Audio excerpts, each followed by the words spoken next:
Yamato, rushing like this doesn't make the show end any faster, does it? You know what?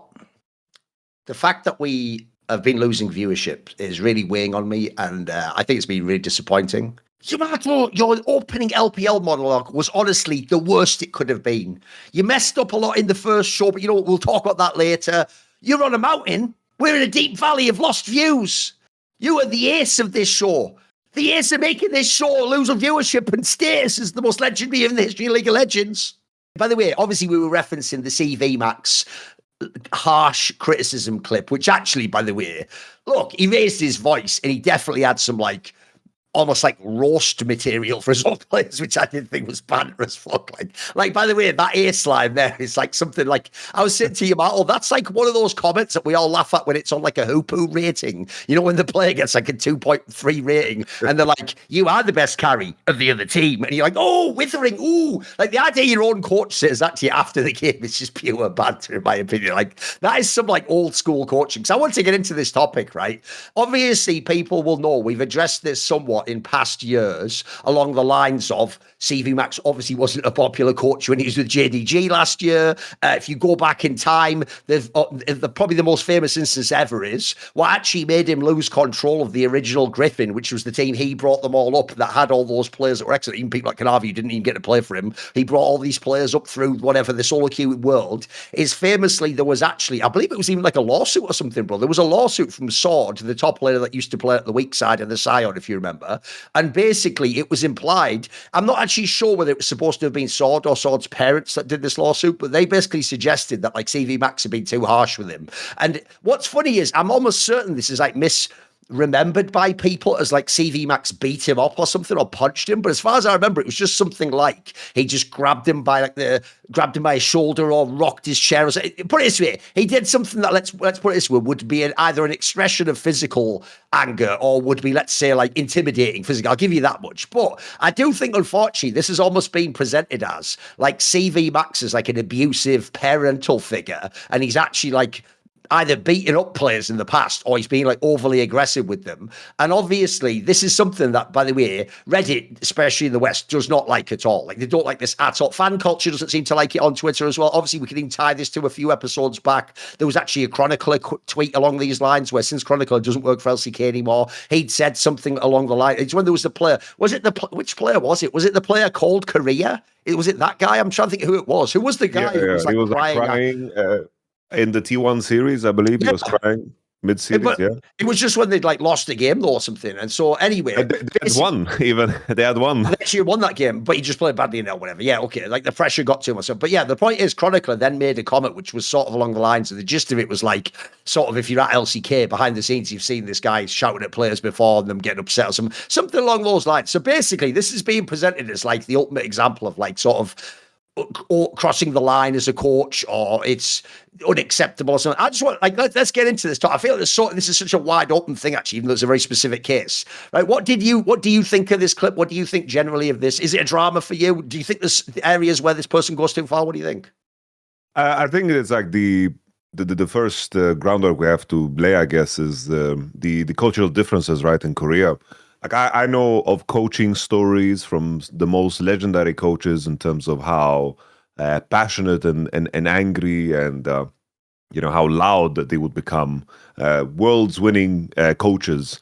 And I do think in terms of what is expected and what you're used to, I think in the West the approach is a more soft approach towards players most of the time, because I do think that in nature, a lot of like players in Europe, the approach makes more sense in a lot of cases, because I think the approach of nurture just goes a longer way. But in some cases, you need to be harsher, and I think that's where the nuance is.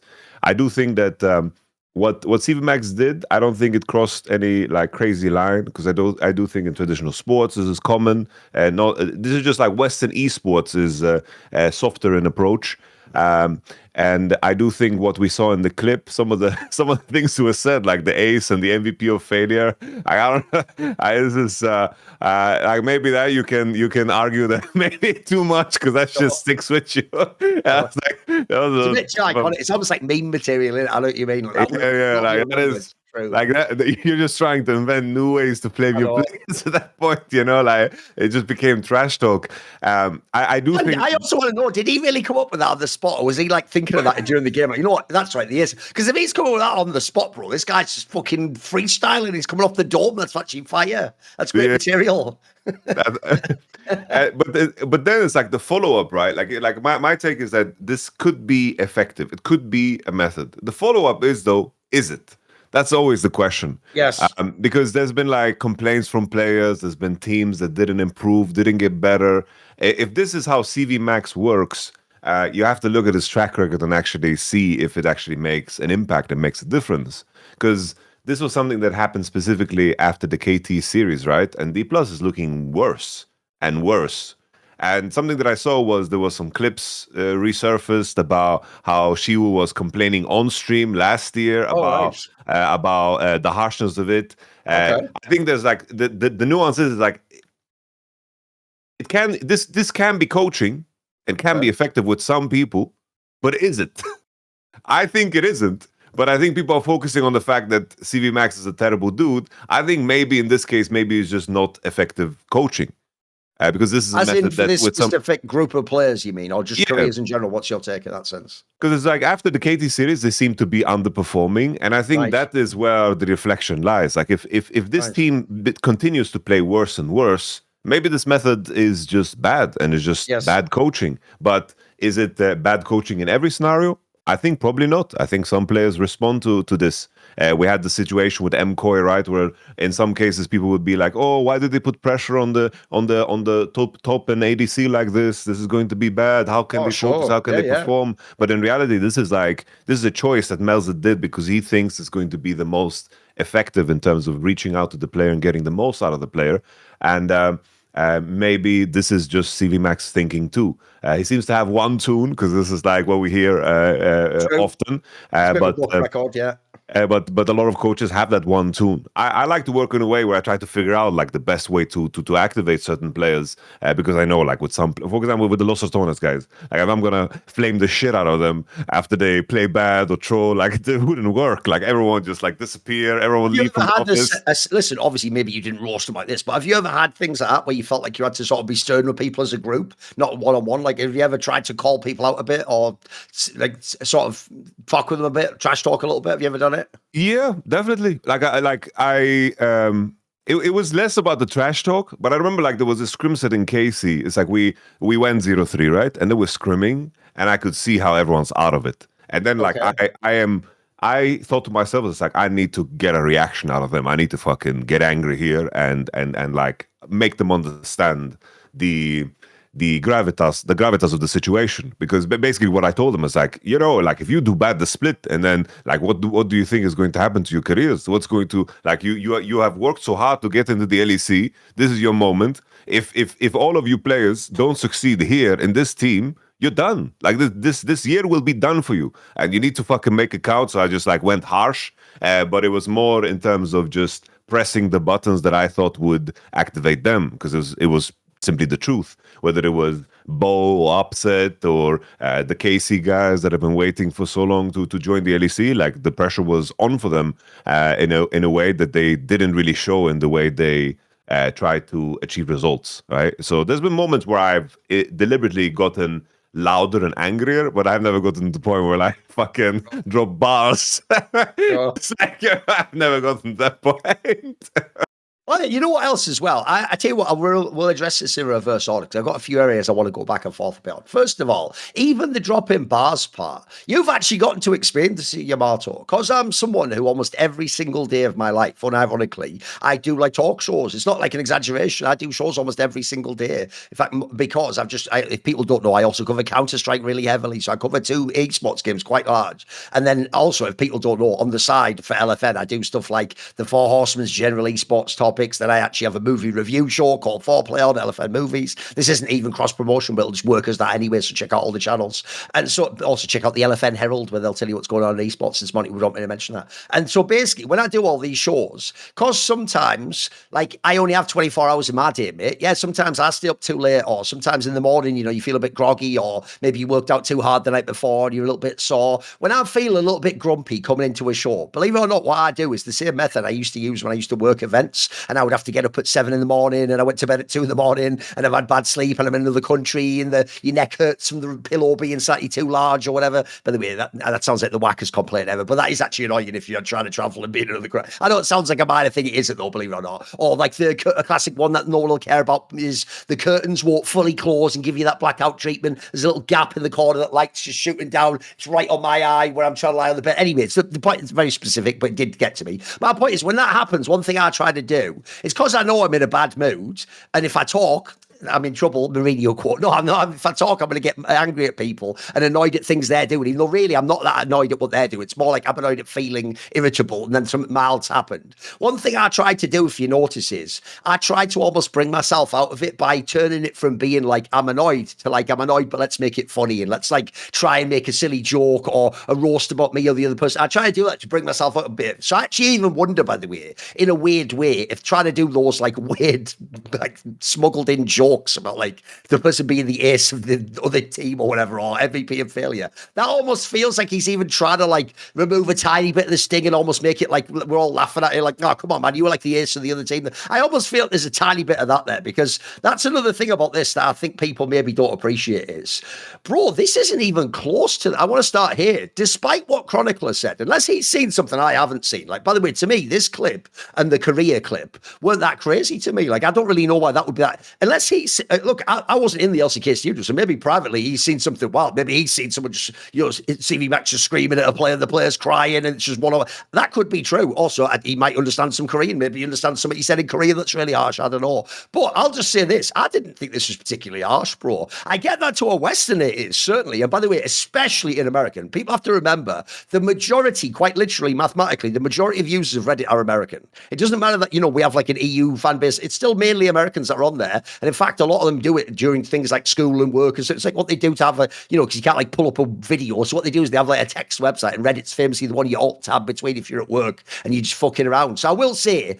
compared to the LCS, which we can talk about in a minute if you want, I do think this will seem really harsh, because I've heard stories of Europeans going to North America and just trying to do the European approach, bro, which is sort of like a milder version of this, where you just hold each other accountable and you call out the person. I mean, look, put it this way, again, if people thought that forget Lost Return, if people thought the witchcraft streams were crazy, bro, that's like, if you ever went into like the old Origin dressing room back in the day when Mithy and Amazing were, that was nothing, mate. That would have been a polite conversation for those guys. Remember what fucking Amazing said in an interview to me? They used to actually have like fist fights and shit, bro, over like, you know, was there like a gang there? Should the jungler have had to? They were having like actual, like you're coming to blows almost, bro. In fact, I always thought in their team, by the way, the reason they used to go out and party on the weekend is to put all that shit behind themselves and be like, you know what, like, this is a good game. Let's all get the base in, lads. Fuck it. So basically, my point is, I understand it seems extreme, but bro, I'll just say this: you were in Korea. I don't think this is even close to as harsh as it gets. Like, I mean, people might know the famous clip of Maokai from EDG. There's a famous YouTube documentary clip of this where he's just tearing them up, boys. Over like, I don't know, I think it was like a failed Baron or something. He is going hard on these guys. Like, he's basically almost saying the gist, almost like, I'll just fire you, basically. Like, get out the team, that sort of shit. Or like, you've let everyone down, like really harsh commentary. And in fact, there's two areas I want to throw in here. One is, I'll tell you an area where actually this would happen to even a Westerner in real life. At least I hope I'm not so out of touch that this is like not anything in the modern generation. Bro, I have had people do this to me when I was in school. If you've really acted out in school, or people think you've fucked up and you've been like a bad influence on the class, you will sometimes have a teacher tell you stuff like that. Like, you're a failure. The PE teacher. Yeah. You're letting the whole class down, you're letting the school down, you're letting your parents down. They'll tell you that shit, bro, because what they're basically saying is like, if you don't, they're trying to do like an intervention. They're sort of saying, if you don't sort your shit out now, it's going to get really out of control, man, really bad. So first of all, that is something I've experienced anyway. I never thought that was like child abuse, or I thought it's pretty harsh, but also maybe it's appropriate sometimes. So I don't know about you, but I've seen where I know also, I'll just throw this out there. True, I'm having to speculate a little bit, but I'll give you an example. I also actually happen to know people who worked in the Overwatch League. And in the Overwatch League, if people don't know, it's a bit like LCS now. Like over half the players at the end were Korean, bro. They had loads of Korean coaches. And I've heard from the Westerners who worked with Korean players and coaches that like they went way harder than this. Like it was basically implied to me, bro, that like in actually some top teams in League of Legends and Overwatch, not only, and the reason I say top teams, I'm talking about the teams that win, bro. Like this isn't like this is what the bad teams do. And because DPlus isn't the top team, we're going to pretend like this is a bad approach to coaching. As far as I can tell, the best teams are really harsh on their players. And in fact, I've even heard stories that were way worse than this, where like essentially it's like what people think cvMax did to Sword. I've heard of people getting like slapped with open hand, or people just tell them like, get the fuck out of the room now, like you're just banished, like get out, like don't come back for a week. I've heard some really harsh stories because obviously in their culture, they're not really doing the whole touchy-feely American, like, oh, what did I hurt your feelings? They're not even thinking about that, bro. Like, I don't know. Have you heard stories? Many, like literal like world champions. It's not even coaches, but also players that are older in teams. Absolutely. Are very harsh. Remember that they have that whole younger brother thing, even in the players, right? Yeah, like I've heard stories of players like this. I think is just too far, but I've heard stories of players like basically pushing other players up against walls and shit. Fucking hell. like on some Al Pacino and Heat shit. Like, Yeah. like like, and you got your head shoved right up in what we're trying to do, Baron. It's like aggressive, ain't I? I love it. It was just like some fucking, straight up just, why are you arguing back against me? Right. Don't fucking argue back against me. This type of an angle. Like I remember I work with Gorilla, because I've shared the stories. I can share it again. I work with Gorilla. He worked with Coach Kim, right, in Longzhou and so forth. So I'm like, so I was like, tell me, how does Coach Kim work? And he just looks at me and he says, we gave him nickname, Genghis Khan. Get out. By the way, you even get it from that guy specifically, bro, Coach Kim. He has that, like, I'm the top mobster vibe, doesn't he? Because, some Koreans have that in Yamato. They just have that vibe where it's like, this guy like him in public doesn't look like he ever has to shout, because you just know the second he raises his voice, bro, it's over. You know what I mean? You're just done at that point.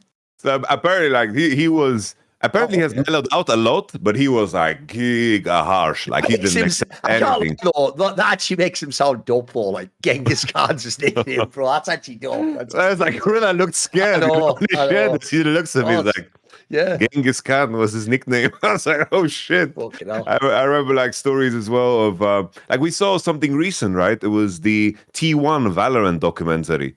Yes. Where, like, they were like pretty much borderline bullying one of the guys on the team to push him to do better, and like they were very harsh towards him, and it looked like this team was when you got those snippets, it looked like it was at the verge of imploding, but if I remember correctly, they were winning at the time. So it was like a weird balance of what worked. And I think also it's important to remember, it's like these are players that are trying to be the best in the world at something. Everything becomes more intensified. The stress, the emotions, and the expectations too. And that's also the part of the equation. It's not the same as like if you compare the highest level of anything, really, you're going to see very similar things. Even in business, or even in high level management, it's like a very common thing, right? Everyone watches Gordon Ramsay. Everyone watches Gordon Ramsay. Everyone finds it fucking hilarious. He's fucking harsh. He's crazy harsh. I remember there was this one Kitchen Nightmare episode where he's like, it was basically a restaurant with a nautical theme, right? The theme. Okay. And basically, at the tables, they put these ropes where you could learn how to do these knots. I can already see where this is going. He's going to hang himself or something. And then there's a talking head of Gordon Ramsay outside restaurants. So we got the knots, and if they don't succeed in this opening now, I'm going to hang them from these. I knew it was going there. I just knew that actually going there, didn't I? I know. Just on TV, it's like... I know. He just fucking flames the shit out of it. That's something that is understandable, relatable, and he came from the background of getting taught by a chef that was... It's pretty legendary in restaurants. It's legendary that if you fuck up, they tear you up because it's super high pressure in it. Yeah, absolutely. And it's like every detail needs to be perfect, right? It's not as simple as just know how to cook. It's just like presentation By the way, and everything needs to be sublime, right? You've led me right into an area I wanted to discuss here, because that's the perfect metaphor, Yamato. It's like if you were trying to become a chef in a Michelin star restaurant, here's the key mechanism that might make people understand why the coaches are so harsh in Korea. Because if that's a restaurant, bro, you know how Michelin star restaurants, famously, it's the chef's name that everyone knows for the restaurant. They don't know the random guy trying to become a worker there. He's a nobody. Like, he might be there now. No one will ever know that guy if he gets fired in a year. But here's the thing. If you go to that restaurant and you've heard and you've seen the reviews, it's one of the best restaurants in the world, and you go there and this guy fucks up your food or overcooks it, or it's late, or he drops it on the floor, that is going to be actually reflected on the chef, the head chef, not the person who did the mistake. No one will ever know that guy. So that's why also they're going to be super harsh, because two reasons, bro. One, there's a million people want to work in their restaurants. So if you can't do what they need in their way, then yeah, get the fuck out. Like, we'll get someone else. Like, we're not here to hold your hand and worry about, this is actually a key point, and worry about your journey. Yeah, if this was a movie and you're the central character, we'd all be pulling for you, bro. We'd all hope that the guy was really lovely to you and he taught you. No, if the movie's about the guy who owns the restaurant and he needs to keep our standards really high to keep his Michelin star or expand out the business, then he has to be harsh. And then secondly, as I say, he ultimately carries the responsibility for your failure. That's why he's harsh with you. I'll give you the example, because to me, that is exactly also the same in the LPL and the LCK with the head coaches of the big orgs. I can't speak to the small orgs. I don't know what happens if you're in Brion or something. I don't think you get away with it. But if you're in the big orgs, two things here that are different from the West. One is they've got a talent surplus in their region, whereas we have a talent deficit in the West. So whereas, for example, I did think it was very bold from Striker to bench Adam, but that's why he lost the game, because Adam was way better than whoever you were going to bring in instead. So the problem was, in that scenario, most people in the analogy of BDS a few years ago wouldn't have benched Adam. They'd go, I can't, he's one of my best players. In Korea, they don't have to worry about that, bro. If you're misbehaving, they might actually have a guy on the bench that it turns out is better than you for all we know, or has the potential. So first of all, they can actually make certain demands that we can't. And then secondly, in the West, certainly, and in your case, obviously it did happen, there's sometimes our coaches that get blamed for the results of the team and fired, but I'd say it's way less often. Like, I actually think a lot of firings in the West are things like, actually the org owner just didn't like the way the coach operated, or there's something about like for example, star players didn't get along with it. It isn't usually, in my opinion, just raw results that gets you fired and hired. That's like more of a loose connection fans make. So what I would say is this, a bit like the Gordon Ramsay example for like a Michelin star restaurant. That's also why I understand why these Korean and LPL coaches are so harsh, because actually you do get fired if you're in a top squad and you don't perform. I'll tell everyone a really crazy story no one ever remembers, but to me it shows how pardon me, incredibly harsh Korean culture is. Do you remember a story where back in the day, that guy who was the coach of, it was Gen.G at the time, called Edgar, and he was actually one of the coaches. I think he was the assistant coach when they won Worlds, right? And then he was the head coach after that.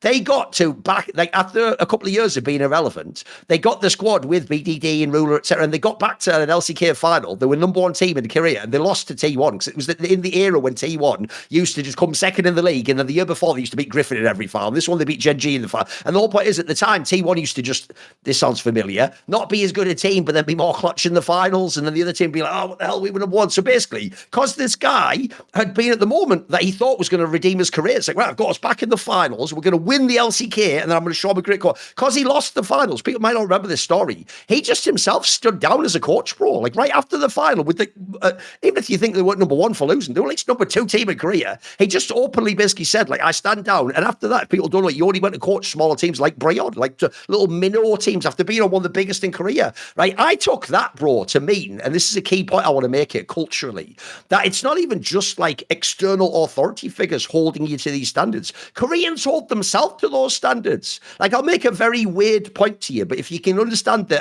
historical point I'm trying to make here, you'll get why I think this type of coaching exists there, but doesn't exist. For example, I think the harshest contrast is America. I actually think that to some degree, you can't just only be top down with your approach culturally. There has to be like an area where like the approach of the team and the coach meets the approach and the mentality of the players, and there's some overlap. That might still be the coach demanding more of you or whatever, but if there's not some interlinking like overlap, then it won't work. So I'll give you an example.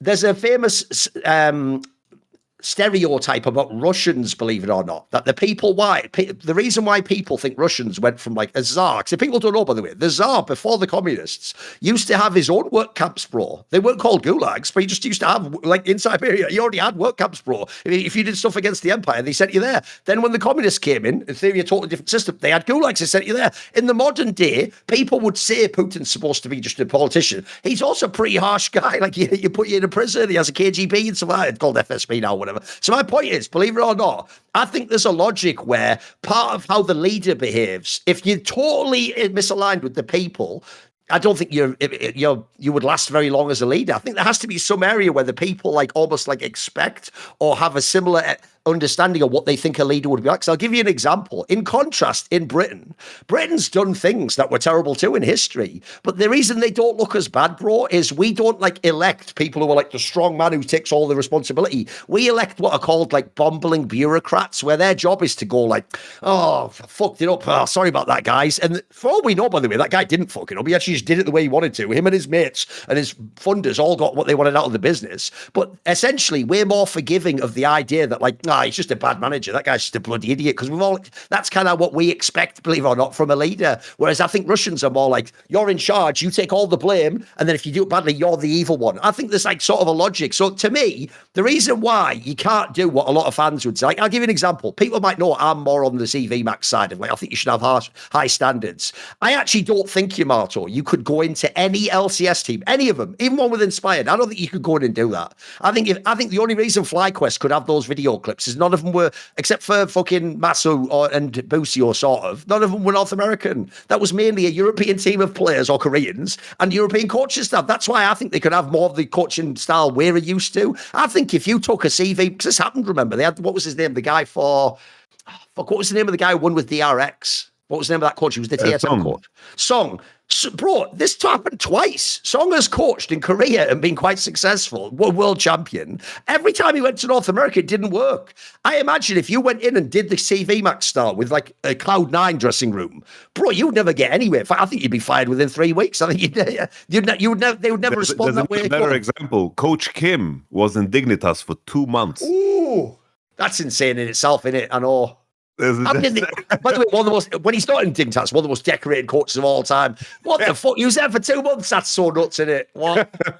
You know what I mean? I feel like this is also why people aren't totally wrong to react to this, Yamato, in this sense. I do think this coaching wouldn't work for the people who are complaining. If they got this, they would think you're abusing me. They would shut off, bro. They wouldn't listen to what you're saying. They'd just hear you. I'll give you an example. They hear your tone, and your tone would put them off. Or in this case, I don't know, maybe it would even like trigger them and make them think about something negative in their own life, whatever. But my point I'm making is I don't think the Korean players are having that response, bro. In fact, I even think the really top-level Koreans, I'm being serious about this, people like Chovy, I think they actually want coaching like this. Like, I know you know that my boy David Goggins, bro, he's the sort of nutter who wanted them to ask him to run 5 extra laps and to do 50 extra push-ups. And he wanted the person to test him to his absolute limit so he could be the best he could be. Like, do you get what I'm saying culturally here? I know it's like a bit of a nuanced point, but I actually feel like people are right and wrong. They're wrong in this sense. I do think this works for Koreans and Chinese players. I've just heard too many stories, bro, of amazing teams and really harsh coaching. And I think of all those benchings after you lose one game in an official. Like, some of that just does work, mate. Listen, it doesn't work in the West. Like, we've even tried these things. 306-man roster, they don't really work in the West somehow. So what do you think? Because I think the way people are right is, I don't think you could do this in the West. But I do think you can't just look at the Korean and Chinese system and go, it doesn't work for them. Because it obviously does. They're winning all the world championships, bro. They've got some... when I see these arguments, bro, I actually start to wonder, I'll make a prediction for you. I'll bet that's how Gen.G had all these almost perfect splits. I'll bet they did this shit where they went mad over even one game loss, and that just kept them all on track, because I can tell you this is happening right now in Counter-Strike. In Counter-Strike, Vitality in the playoffs, bro, never lose a map. They might lose the odd group stage map, but in general, they don't lose to anyone. And then in the playoffs, they just win every single map. One of the reasons why I'm not joking is there are timeouts where in games they didn't even lose, Yamato. When they're about to lose a game, Apex, the IGL, just goes like, oh, what are we doing? And basically he gets mad as though you were like the last player's team, but that keeps everyone so focused that at the moment they're breaking like historical records, they're doing like a level performance. What do you think on this topic, this cultural one? No, I think it's so crucial. I think that the main point that you mentioned, not the main point, but one of the points that you mentioned, the fact that there is such a long line of players that want to play. I think that's such a crucial detail because the luxury in the West, especially like in a team, when you make a team of 5 players, you're committed to those 5 players. Yes. So you're more incentivized to personalize the environment for each player and create a dynamic where everyone has more room to be the best version of themselves rather than creating an environment that is going to mold you in a very certain way. But that can be like limiting because even though in some cases, right, the stories that we shared, some of the stories that we heard that we can't even share, is like they are extremely harsh and I would go so far to call abusive. But in terms of competition, right, it's like the people that survive that. It's like you filter out the top performers, and you're going to lose some players that will not have the self-confidence to conquer that for sure. But you're also going to create some players that will have a very long-lasting impact on the league. It's like I don't know how many times we've heard of players overworking themselves or like they're just working themselves to the bone because it's like that's what is required of you, and the certain personality and the certain player that is capable of doing that and having the passion to do that and to go through that level of pressure and to maintain that. When you have a player that manages to like kind of mold themselves like hardened steel through that process, this is how you get the best players in Korea. LPL is a little bit unique and different, right? Because we hear so many diva stories there in terms of because if there's anything that is the big difference always, it's like LPL had the bigger player base, they had more money, but what was the nuance? Like why did Korea churn out better players? Why did Korea churn out better teams? If we look back at the majority of years, it's like why is it always two Korean solo laners that were winning the World Championship for China in particular? It's like sure we had the BLG runs, they were very respectable, but also we hear dramas that we've never heard of. Like Bin went home, they swapped coaches, they swapped junglers 52 times. It's a very very different environment where we can clearly see that the big name players have so much sway and power over the decision making within rosters and teams, and that's why like when we covered the Diablo story, it was so that was so like what the fuck, it sounded like an LPL story. He doesn't want to come to the fan bases and it just swapped mid-year. That was so unheard of, and you could see it in the reaction of the Korean community. The Korean community was very unhappy with Diablo. It's like Diablo, like how he's acting like this, he's screwing over his team, he's screwing over everybody, and BFX fans like welcome Taeyun, they didn't feel like any hard feelings over there. And the same thing with the cvMax things, like the Korean, I was translating some Korean comments on the YouTube channel. It's like wow, it's like I appreciate that the coach is so passionate and he cares about winning. It's like there's clear like juxtaposition. It's like the culture is so different. But I think everything stems from the same thing. It's like what is effective coaching? Because there's definitely moments where players, you didn't get more out of them because maybe their coaches weren't harsh enough. And there's been moments where I've had that same reflection. And I've never gone to the other side where I've been too harsh, but maybe sometimes I think it's like, did I let the players go too easy?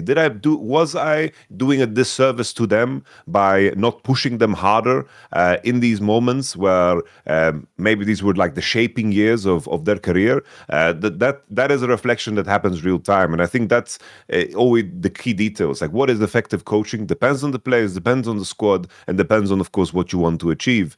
Because maybe in those moments it's like he's in the middle of the year, maybe he wants to see who's going to crack under the pressure, because maybe he sees in the future as like, oh yeah, I need to have players that are capable of managing that pressure, or maybe it's just terrible coaching.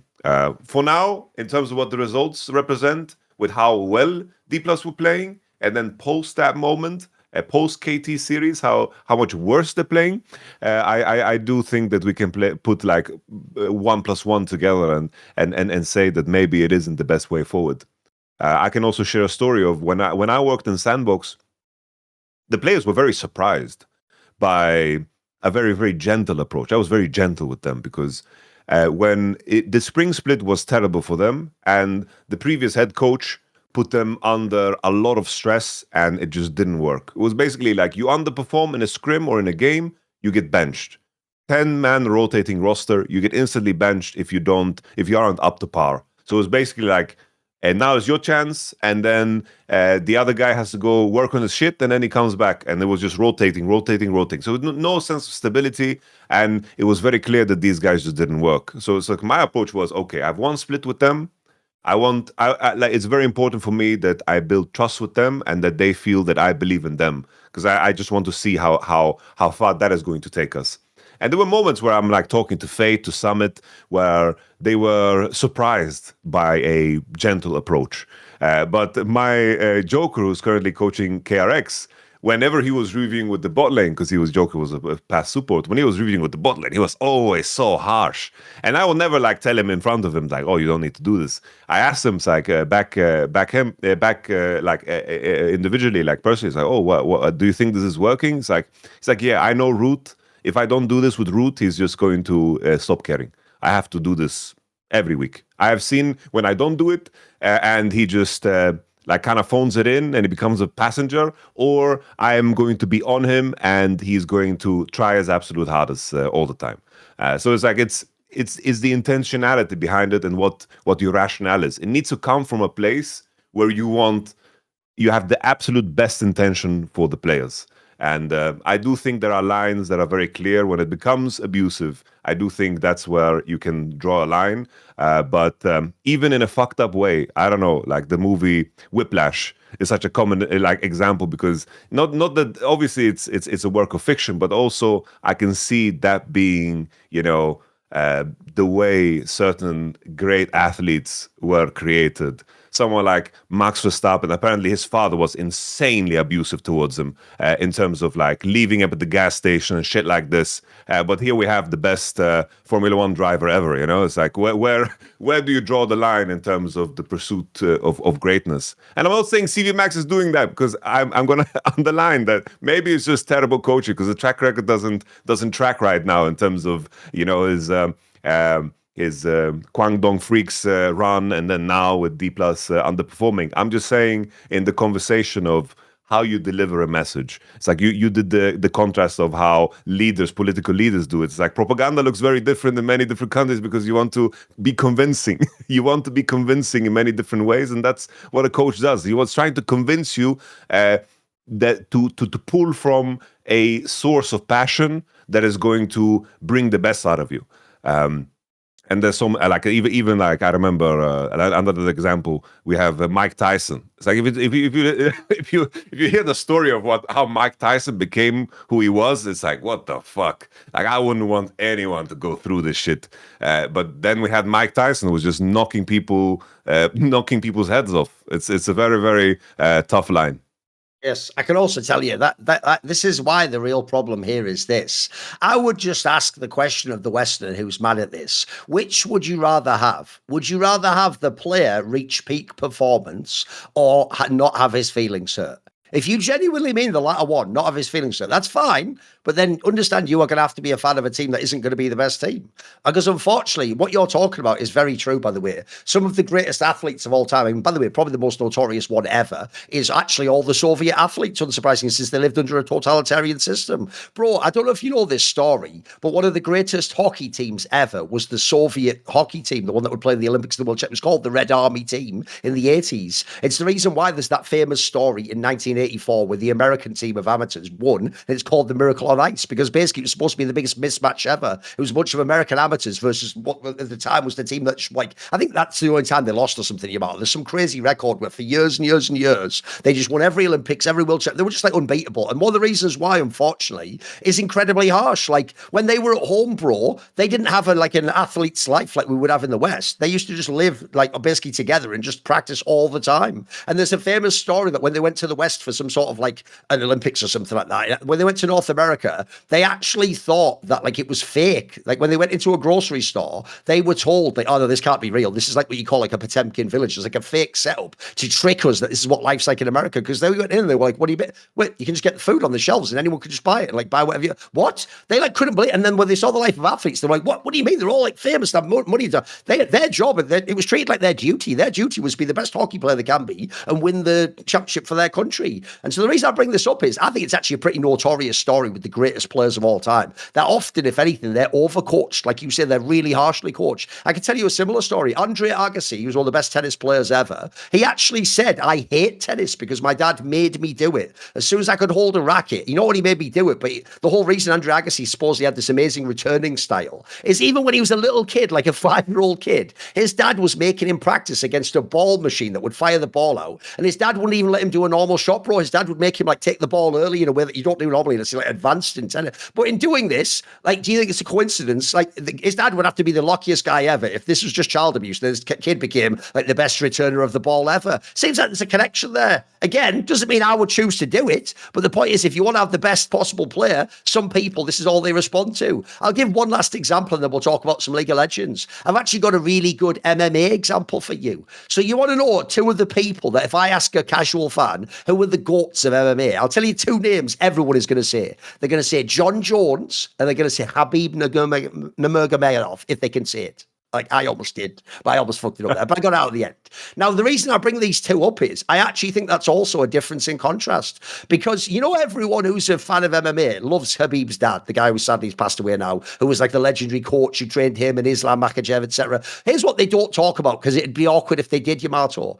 It is almost certain that dad was harsh as fuck. But it's weird. I think it's basically implied he beat Khabib. Like, it just is, bro. Like, because he's that sort of a guy, mate. Like, if you hear how they all talk about him, they also, it's worse than that coach Kim. They all talk about him like you'd get your ass handed to you. Like, Khabib basically sort of just says, like the reason he is the way he is one, his religion, but then also two, because he can't let his father down. Like, and by the way, even his mom was pretty nuts. Like, I think his mom had a line where she said something like if you lose the fight, don't come home or something, man. Like, which is like, holy shit, that's your own mom saying that. But that's why this guy was so driven and never lost a fight ever. And by the way, would never tap in. In fact, some crazy shit that I wouldn't even recommend. Like, if you're in MMA, you just tap if they have you. Let them break. You don't let me break your arm. You don't let them knock you out. You just tap, bro. It's over. You lost the fight. But here's the problem, right? We all revere that because we don't have to see what happened. If we actually could see documentary footage of him screaming at Khabib when he's a kid, we'd probably all feel really bad. But here's the contrast.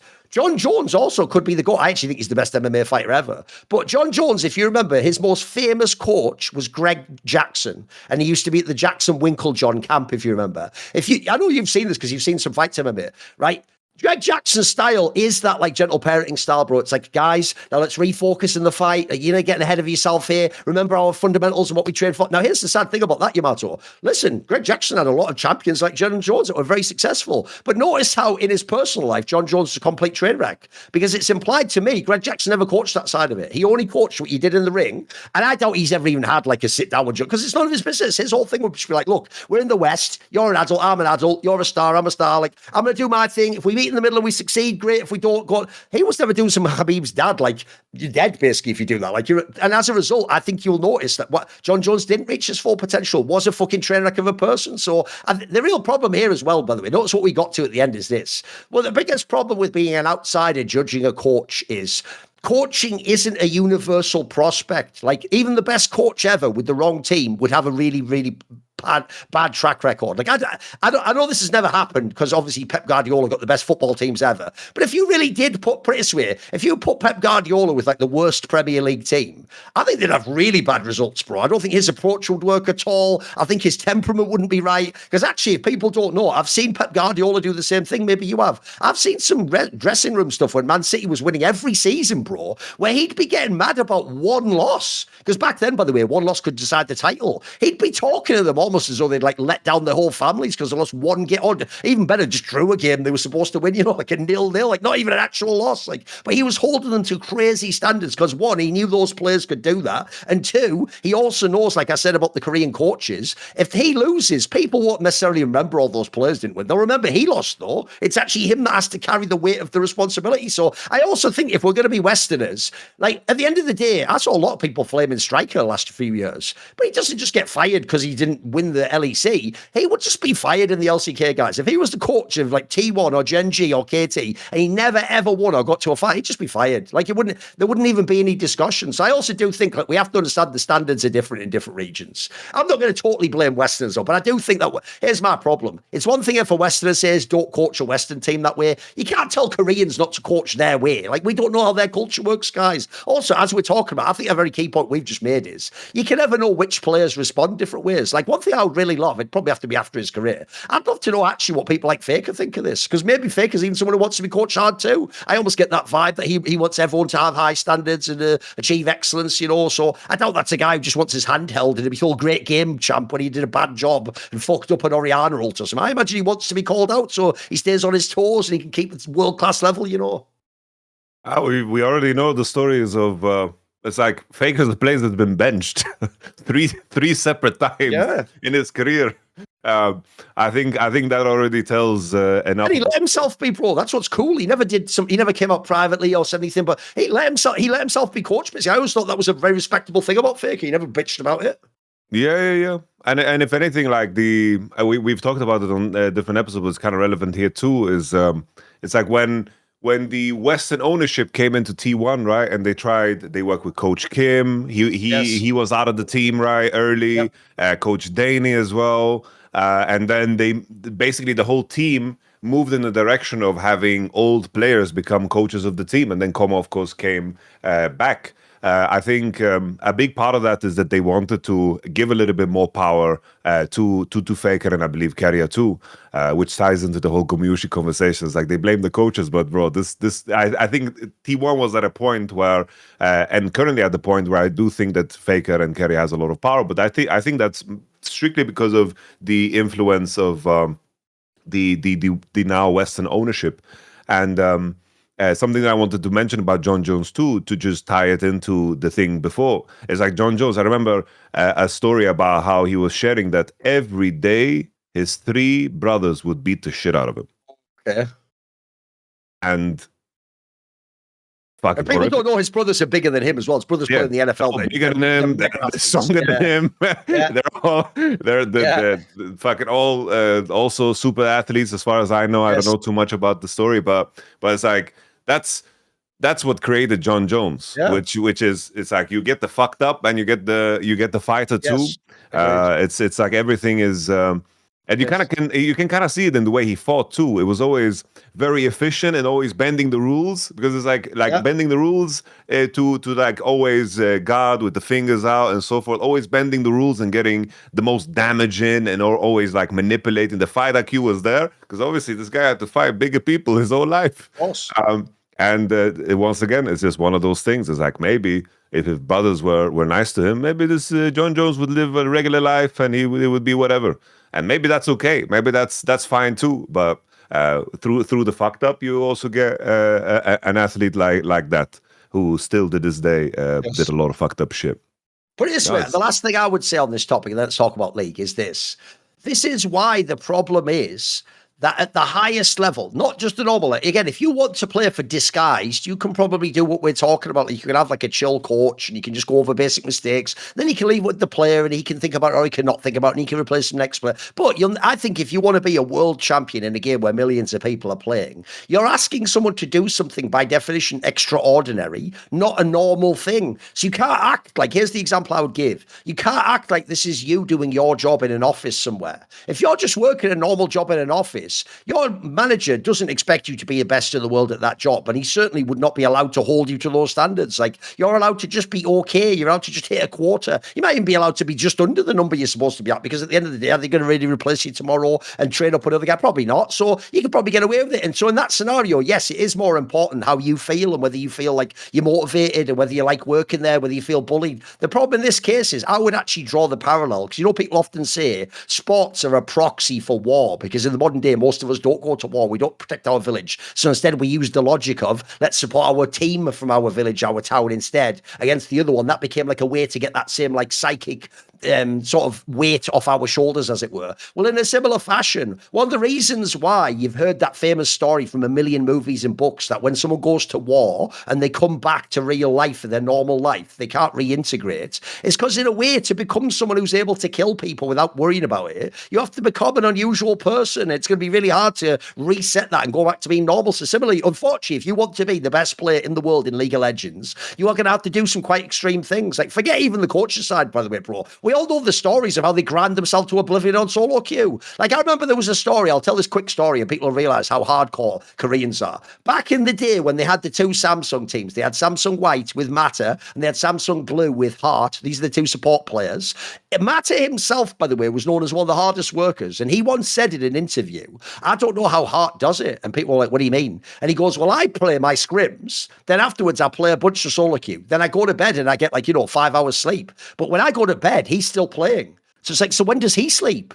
And if even Matters say that, you're like, bro, what the fuck is the Heart guy doing? Like, I remember the Heart guy, listen, he won the OGL and he became a coach. He didn't win Worlds. He wasn't even the best player ever, but this guy was willing to go to a level that in the West, put it this way, if a coach asked you to do that, he'd be considered incredibly abusive. And if a player did it, we'd all worry in the West, like, mate, you could destroy your mental health. Like, what are you doing with your physical health too? You need sleep. But the point is, this is why I'm making this point. If people want to achieve extraordinary things, they're going to have to go beyond what we consider normal or okay. So I'm with you. If there was ever a clip of like a coach striking a player, or in my opinion, at least cvMax did it with like a bit of funniness to like what he said here. If anyone was being like really cruel with what they said, they weren't just making it about the game, they were like destroying the person's whole personality, I would say that is too far. And I would, even as a Westerner, be like, maybe they shouldn't allow that, step in or whatever. But I think this, put it this way, in England, we call this a storm in a teacup, mate. This was nothing. This was like a very minor thing. If anything, it was even funny. And people just took it, I get, because of the track record, they don't like cvMax. And I think they blew it up to be a bit bigger than it was. This wasn't even anything outrageous in the Asian region, as far as I can tell, bro.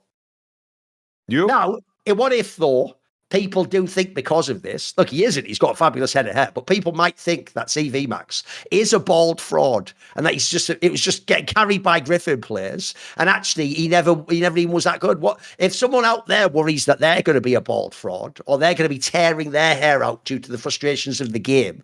Do you have any recommendations to what they could do? Honestly, there is something. There is something. When the thinning starts, it's just a question of, not only your hair that just takes a hit, it's also your confidence. And your confidence affects your day-to-day. It affects your relationships. It affects your performance in anything. And, keeping your hair is crucial. And Hims makes it super, super easy. It makes it very simple. Hims is a online access website where, boom, you don't need to go through the pain process of making an appointment with a doctor, whatever, and no problem at all. Just very, very convenient online prescription hair loss treatments with ingredients that work, including chews, oral medication, serums, and sprays. You can mix it up. Maybe you're one of the homies that you can't swallow a pill or whatever. Maybe there's something. Maybe you have difficulties. Maybe you have a cat that minoxidil is poisonous to them and you don't want to apply it to your hair and you want to consume it some different ways. They can easily fine-tune the prescription to, of course, your needs. These are doctor-trusted ingredients like finasteride and minoxidil, and these can stop further hair loss and, of course, regrow hair in as little as 3 to 6 months. You shouldn't have to go out of your way to, of course, feel like yourself. Hims brings expert care right to you with 100% online access to personalized treatment plans that put your goals first.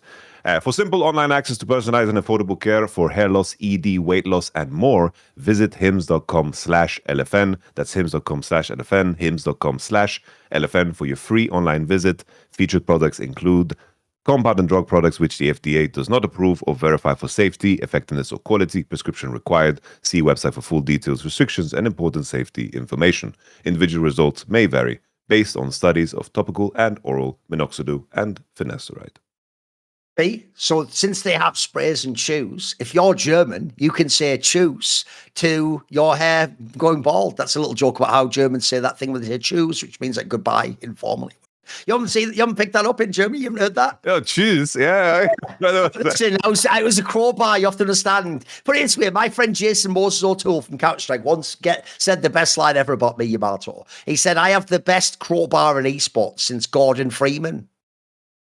Remember the character from Half-Life where you had because my whole shit's like I just force the joke, mate. The joke doesn't have to be there. I'm gonna make the joke be there. Like, yes, the word choose isn't particularly like the word choose, believe it or not, Yamato, but like a rapper, I just bent the word to sound like it did rhyme and just was fire on it. So anyway, we can't all be we can't all be cvMax coming up with all bars 24/7. So let's talk though, because actually, by the way, along those lines, I actually do want to talk about DPlus. Here's why. Because, bro, actually right now, look, obviously this last week they lost to KT and they lost to T1. Like in the EWC qualifier, which we'll talk about in a minute, they did actually win in that one all I had of my life because I told you that tournament's like the upside down world where the results are all the opposite. But I have to ask you about this because since we're talking about DPlus and the fact that they're getting coached harshly, bro, I think I know why. Because if you watch these two series, the KT series and the T1 series, they have a lead in every single game, bro. Like early in the game, they're always getting ahead. They're getting like kills on the key carries. But every time they give it up in that mid game, mate, like these motherfuckers can't win a dragon fight. They can't win a baron fight. They can't win a fight. Like it feels like if I was a coach or a star of this team, I would be really frustrated. Like people are going to look, and because the roster doesn't look crazy on paper, they're going to think, DPlus shouldn't beat these teams. Mate, actually, DPlus, if they could play to their potential, they'd be right in the mix for like the top spots. Like there is something to this team. So I want to get what your thoughts on it are. They've had highs this season. They've also had lows. What do you think of DPlus at the moment? I do feel like DPlus is pretty much the vitality of the LCK. I think they're very similar in the sense that the early games come out, they're very explosive. I think they have strong laners and they have a good idea of how to also impact mid lane. They have really mastered that style because even against KT, which I would say that's their biggest strength, out of those early games, BDD was very far behind in both games that they played. But as you mentioned, it was just the late game, the mid to late game in terms of how they choose fights. Like every fight that DPlus ever takes is either 4v5 or it is their solo laners getting caught on side. Yeah. It's like Showmaker hitting top tier 1, and then it's like the DPlus players just walk into the enemy jungle, 5v4, they fight, even with a 6k gold lead, throw it, and it's just deja vu, deja vu, deja vu. I can imagine from coach's side, from anyone's side, this might drive you insane. It definitely is nerve-wracking because you did the hard part. It's like I think always the hardest part of the game is the early game. Like that's where you get challenged the most mechanically, and then after you're in a winning position, the position kind of should play itself. You should simplify. But DPlus is definitely a team that always overcomplicates. I don't know how many times Shiwu dies on side. I don't know how many times caught by a lot of gangster. Just a terrible fight selection, and then in those fights as well, Smash never seems to find himself in his position. I don't know, that Caitlyn game where he was so far in the game, he was the easiest Caitlyn to kill ever. No. His summoners were disappearing left and right, and it just seems like DPlus are lacking severe cohesion when it comes to the mid to late game, which is so confusing because they've showcased that they are capable of doing this. They showcase that they are. I can remember that T1 series that they won. A big part of that was just game understanding and letting the composition play itself, play off of poke, play off of vision, and push the silence when you get to do it for free. But with DPlus current mid to late game, there seems to be nothing for free because your teammates are just kind of selling you out if you want to take a decision of pursuing efficiency. Because in these games, Showmaker's 3,000 gold ahead. They should be just over, but they never get a clean 5v5. I'll even say as well, look, we're obviously not going to cover the EWC qualifiers much because one, in some regions, you can't even watch all the matches live, by the way. That's actually a weird thing about like just the way this tournament's being covered. And then secondly, as I said, if you look at the results, it's not, people overreact to each individual result in each region. Like we even talked last week about how like Fnatic and GX were losing to like fucking Era. It doesn't matter. Here's the problem. It's the same in every region. So I'll tell you what I'm going to take from this. I'll tell you what value I take from the EWC qualifiers. Bro, since it's online, it's a best of 3. And in theory, even though to the org it's important, to the players, I don't think it does feel as important as like your own region or winning worlds or whatever, right? Because you haven't got to the tournament yet. I'll tell you what I'm taking from these qualifiers. Bro, I imagine this is more like what people are like in Scrim vibes. This feels like a little bit of a looser set of games. And so in the same way as you hear those stories, I told you, one of the things I think is coolest about LEC is that Remain releases those Scrim results. So you can sometimes see like, oh shit, GX was actually beating G2. That's kind of cool actually, because in the real games, they were losing to them every time it was important, Like, I think something similar. So what I will take from the Hanwha Life losing to DPlus and then DPlus having a million leads in these real LCK games but not winning is, this is why I also imagine this whole thing's happened with cvMax multiple times now this season, going in on his players. It looks to me like this team's potential, like if they're in a scrim with no pressure, probably is really high. Maybe they're even beating these teams, mate. Maybe it's like this Hanwha Life match. They can just actually beat, in theory, the best team in Korea, but you put them in the LCK, and unfortunately, they're actually struggling to ever convert the win. And that's like a classic problem where, what would you say to this? Because I've always said to people, one of the strangest things about League is because a League game is a single entity. It's not like Counter-Strike where you can break it up. In Counter-Strike, we can have timeouts, bro, so that you can have that moment where you go, right, oh, we're going to reset now. And if people know, like in Counter-Strike, there's a guy called Blade who's the coach of Na'Vi. He's really legendary that when he does a timeout, his team starts winning the rounds afterwards. True, we did have the whole like coach voice thing they tried to do in LCK, which if you notice, some teams, I think it was DRX were using really early on to like get an early lead in the game or whatever. But in League of Legends, the whole reason we can't actually allow a proper timeout is because the worry is that it would actually just affect the macro too much. Like if you could do a timeout right before a Baron fight, you could win a million more Baron fights than you do otherwise. I've always thought the hard thing about League of Legends is in the actual official match, because pressure affects you in a way it doesn't in scrims, you actually in scrims would generally make the right decisions and people would do the shot calling and the comms would be clear. So in real games, people they freeze up or they make the wrong decision or they don't dare to make a decision. Like, usually it's one or the other, isn't it? You either don't think about the decision and rush to make the wrong one, or you overthink about it, then the moment passes by. Like that's what I would take from this, because when I watch these matches, I don't think DPlus sucks. I'm like, they're actually close to being good, but the problem is that the word close there it's a load-bearing word, bro. Like you're not getting the wins. It won't matter right now. Like right now, you won't go to MSI, but I can see why they're frustrated. They're actually close to being a good team. This could be a really sexy league if they won some of these games, bro. No, 100%. I always think this always the teams that have very strong early games are always the teams that do well in scrims. Because you win early game and then the added layer of looseness makes games so much more snowbally. I don't know how many games we saw in EWC qualifier with just 50 kills in 20 minutes, both in Korea, in LPL, and also the LEC one. And you can see the layer of intensity comes often from the teams that have more to gain from it. Similar to, we're going to talk about the LEC later, but on the last day of the LEC, we also had upsets, but also primarily because top 4 was decided for 3 of the teams already. And I think that matters to the equation, similar to how when KC were already secured the first place, I believe, in winter, they just lost to Team Heretics. Yeah, It's just the layer of intensity and the want is a very important aspect of how hard you try. We can't rate BOG for how they play in the regular season until they are playing a best of 5 that is going to determine who is going to win. That's where you get to judge them for real. And I think EWC carries that same weight. DPlus being good in scrims, I can imagine easily.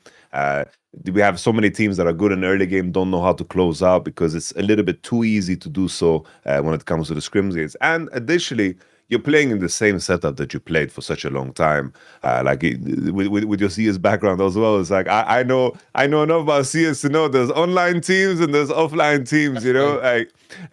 Just playing your 1000th game in the chair that you've been sitting in for the last couple of years, in comparison to a new setup where maybe you play your 20th game, 50th game, in some cases 100th game. It's still such a far distance in the level of comfort. Just like that's your location there, your smells, your bathroom, your everything, your mousepad, your table, and you're going to be able to play better in that circumstance in most cases. By the way, not only is it famous in Counter-Strike that there's online teams, I mean, the famous joke, this has become iconic in CS, is that Nico, the legendary player, said this during COVID. When they lost some match, he said some line that's like iconic, like, yeah, it's a lot easier when you're sat in your favourite chair drinking your Diet Coke or whatever. His point was having the exact setup that's really comfy for you at home. Yeah, that guy, his point was that, this is an interesting point that you might miss here, which is, believe it or not, sometimes the effect of online play can actually make the LAN team that's really really good at lands play worse. Because I can tell you that if you remember the legendary Polish Virtus Pro team in CS with Neo and Taz and Snacks, they actually used to be terrible online. And I can tell you why, Yamato. Because they were one of the most legendary LAN teams. And the very next day after they lost an online match, you could have put them on LAN, they could have won it. They used to actually psych themselves out online by going, no, this is bullshit. We beat these guys offline. And I used to say, well, you're right. But in the moment, you can't think that yourself because it's going to make you not take the game seriously. Like, every time you lose, you're going to think, oh, that wouldn't happen on LAN. Which in the same way as you wouldn't want the online team to go too far and think, we can win the major. Because it's like, no, you'd have to get acclimatized to the LAN climate, and what it's like. In the same way, I think you can say, so I also think that's happening in some of these EWC qualifier games, by the way. I think sometimes the favourite team, like Handball Life, looks at, except for that one game, they looked at the best team in the world, bro. They almost can't lose a normal game. I bet even they're like, no, what the fuck? This wouldn't happen in LCK. We 2-0 by an LCK. I think there's some of that. Also, last thing to say on DPlus is this, bro. I actually think I know one of the reasons why they struggle so much with the late game as well, is if you think about it, especially in Korea, the two most famous shot calling positions are the supportive positions is jungle and support. And jungle and support in their team are really inexperienced players. These are players who a year or 2 years ago were challenger players. I mean, by the way, on their team, if you add in Shiwu, they have like 3 challenger players, basically. I mean, Smash himself, when he came up from challenger, they're basically just Showmaker and a bunch of young pops. It's just the difference is they have hands, so we all forget that these players are like inexperienced. Like, I think the Shiwu guy looks like he's going to be a monster one day. Smash obviously he's looked pretty good in T1, maybe not so much in D. So I do think that also hurts us. If you look at some of the other teams, there's a reason why in all the other top teams that they have in Korea, you have some like legendary player at support or jungle mate. You have some guy who's like a veteran, makes all the shot call. What in fact they're also usually the people who become the coaches, So I do think that's one problem with D+. If I want to see a level up, it's not that I need to cut a player. I maybe need to see, like, I actually think the one I would pick is Lucid, bro. Because again, if you're getting that many early games, Lucid has to have a good feel for ganks, bro. He's got to be getting something off. He's clearly got hands. But part of becoming a veteran jungler is learning that like mid to late game macro. You don't start with that because you're a solo queue player, aren't you? Solo queue's about getting the early first blood off. But I do think that's where I need to see some development. If he can become like within the next year or so, like an actual like proper shot caller type figure, then I think this team could be very good, mate. I think they actually got some really good players. I can add a story to the online conversation too. Humanoid was a player like back in obviously like 2020, 2021. And then 2022, something that was very frustrating for him and demotivating was the fact that, like in his 2021 run, when he was winning the LEC, it was during peak COVID. No arena, nothing. Right. MSI was in Iceland, Worlds was in Iceland, no venue, nothing. And his biggest motivation for League of Legends, like he doesn't like the game. There's periods where he loves the game, there's periods where he dislikes the game, but the big motivation of his was like he wants to play in front of the big crowds. And the fact that that wasn't the case at the time, the reason I bring it up is because for some players that is the big motivation. Yeah, for sure. And for that motivation can also bring you to play better towards that motivation. Like it's definitely something that you create memories out of and feed off of, because it's very easy to get addicted to playing in front of a crowd.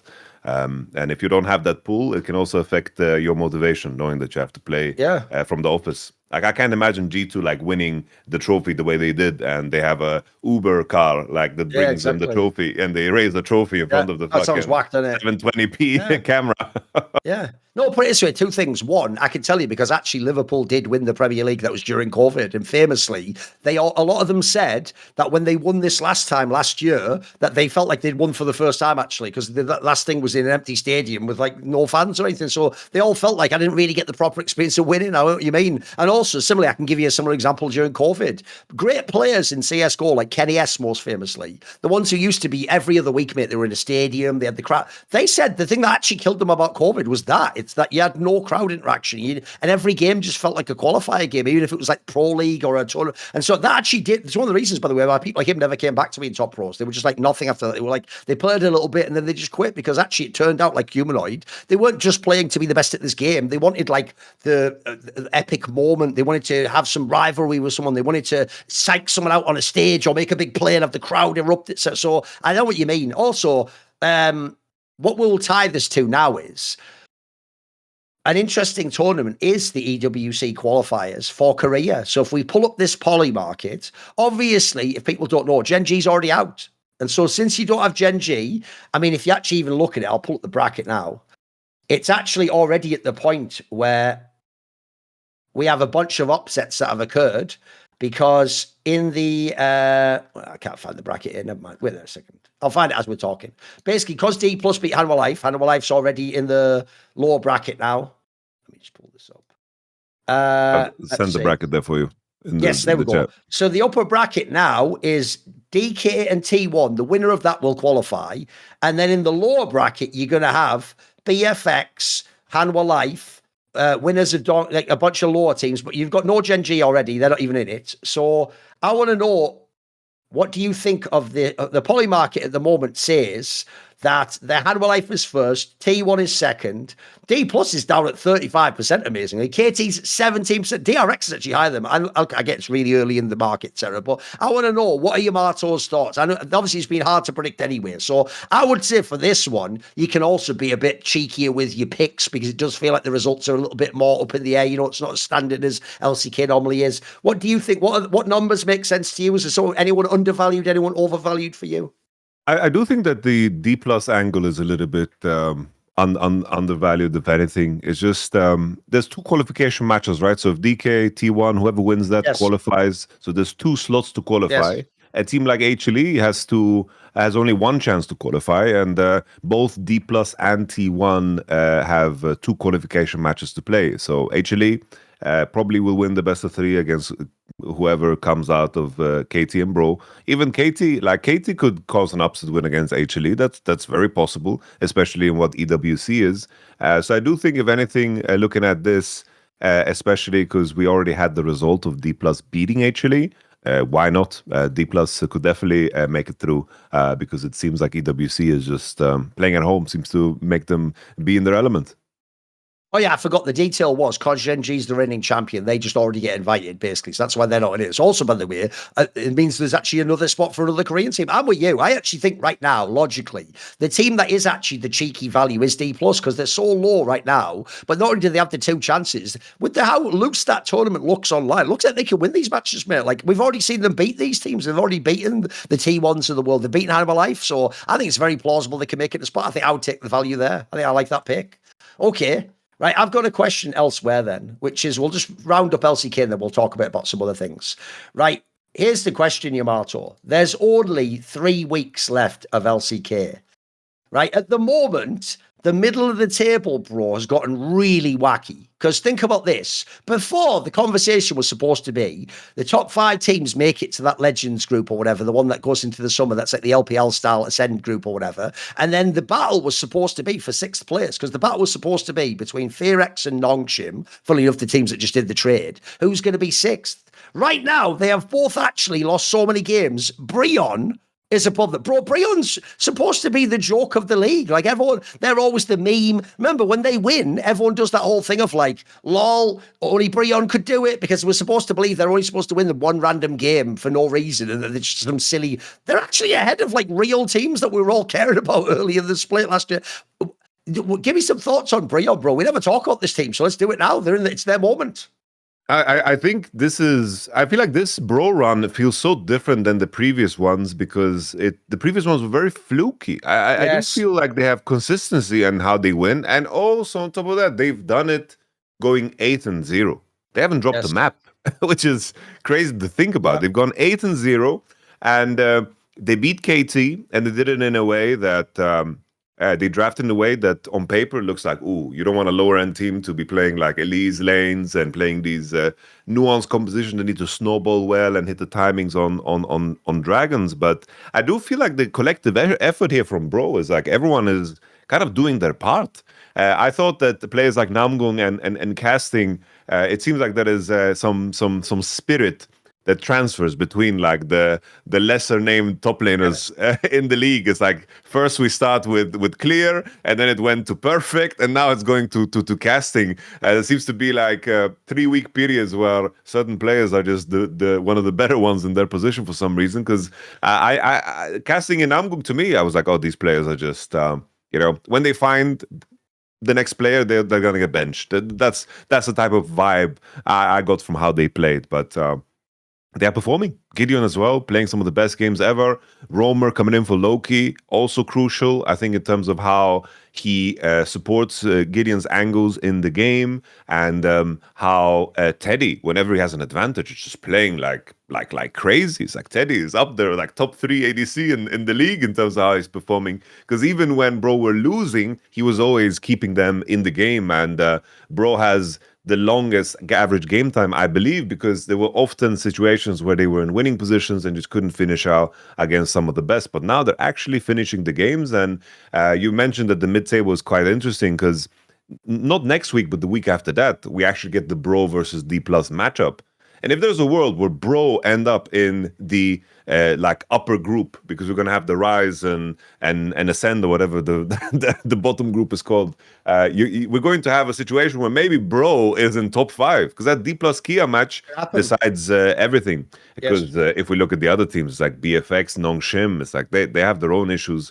Maybe BFX look like they're clicking a little bit better with Taeyun, but Nongshim benching Lehens, Kingin playing the way he is, Scout looking very bad off of anything but Azir, and then DPlus with all the issues they're facing. There's an opportunity here for Bro to do some magic.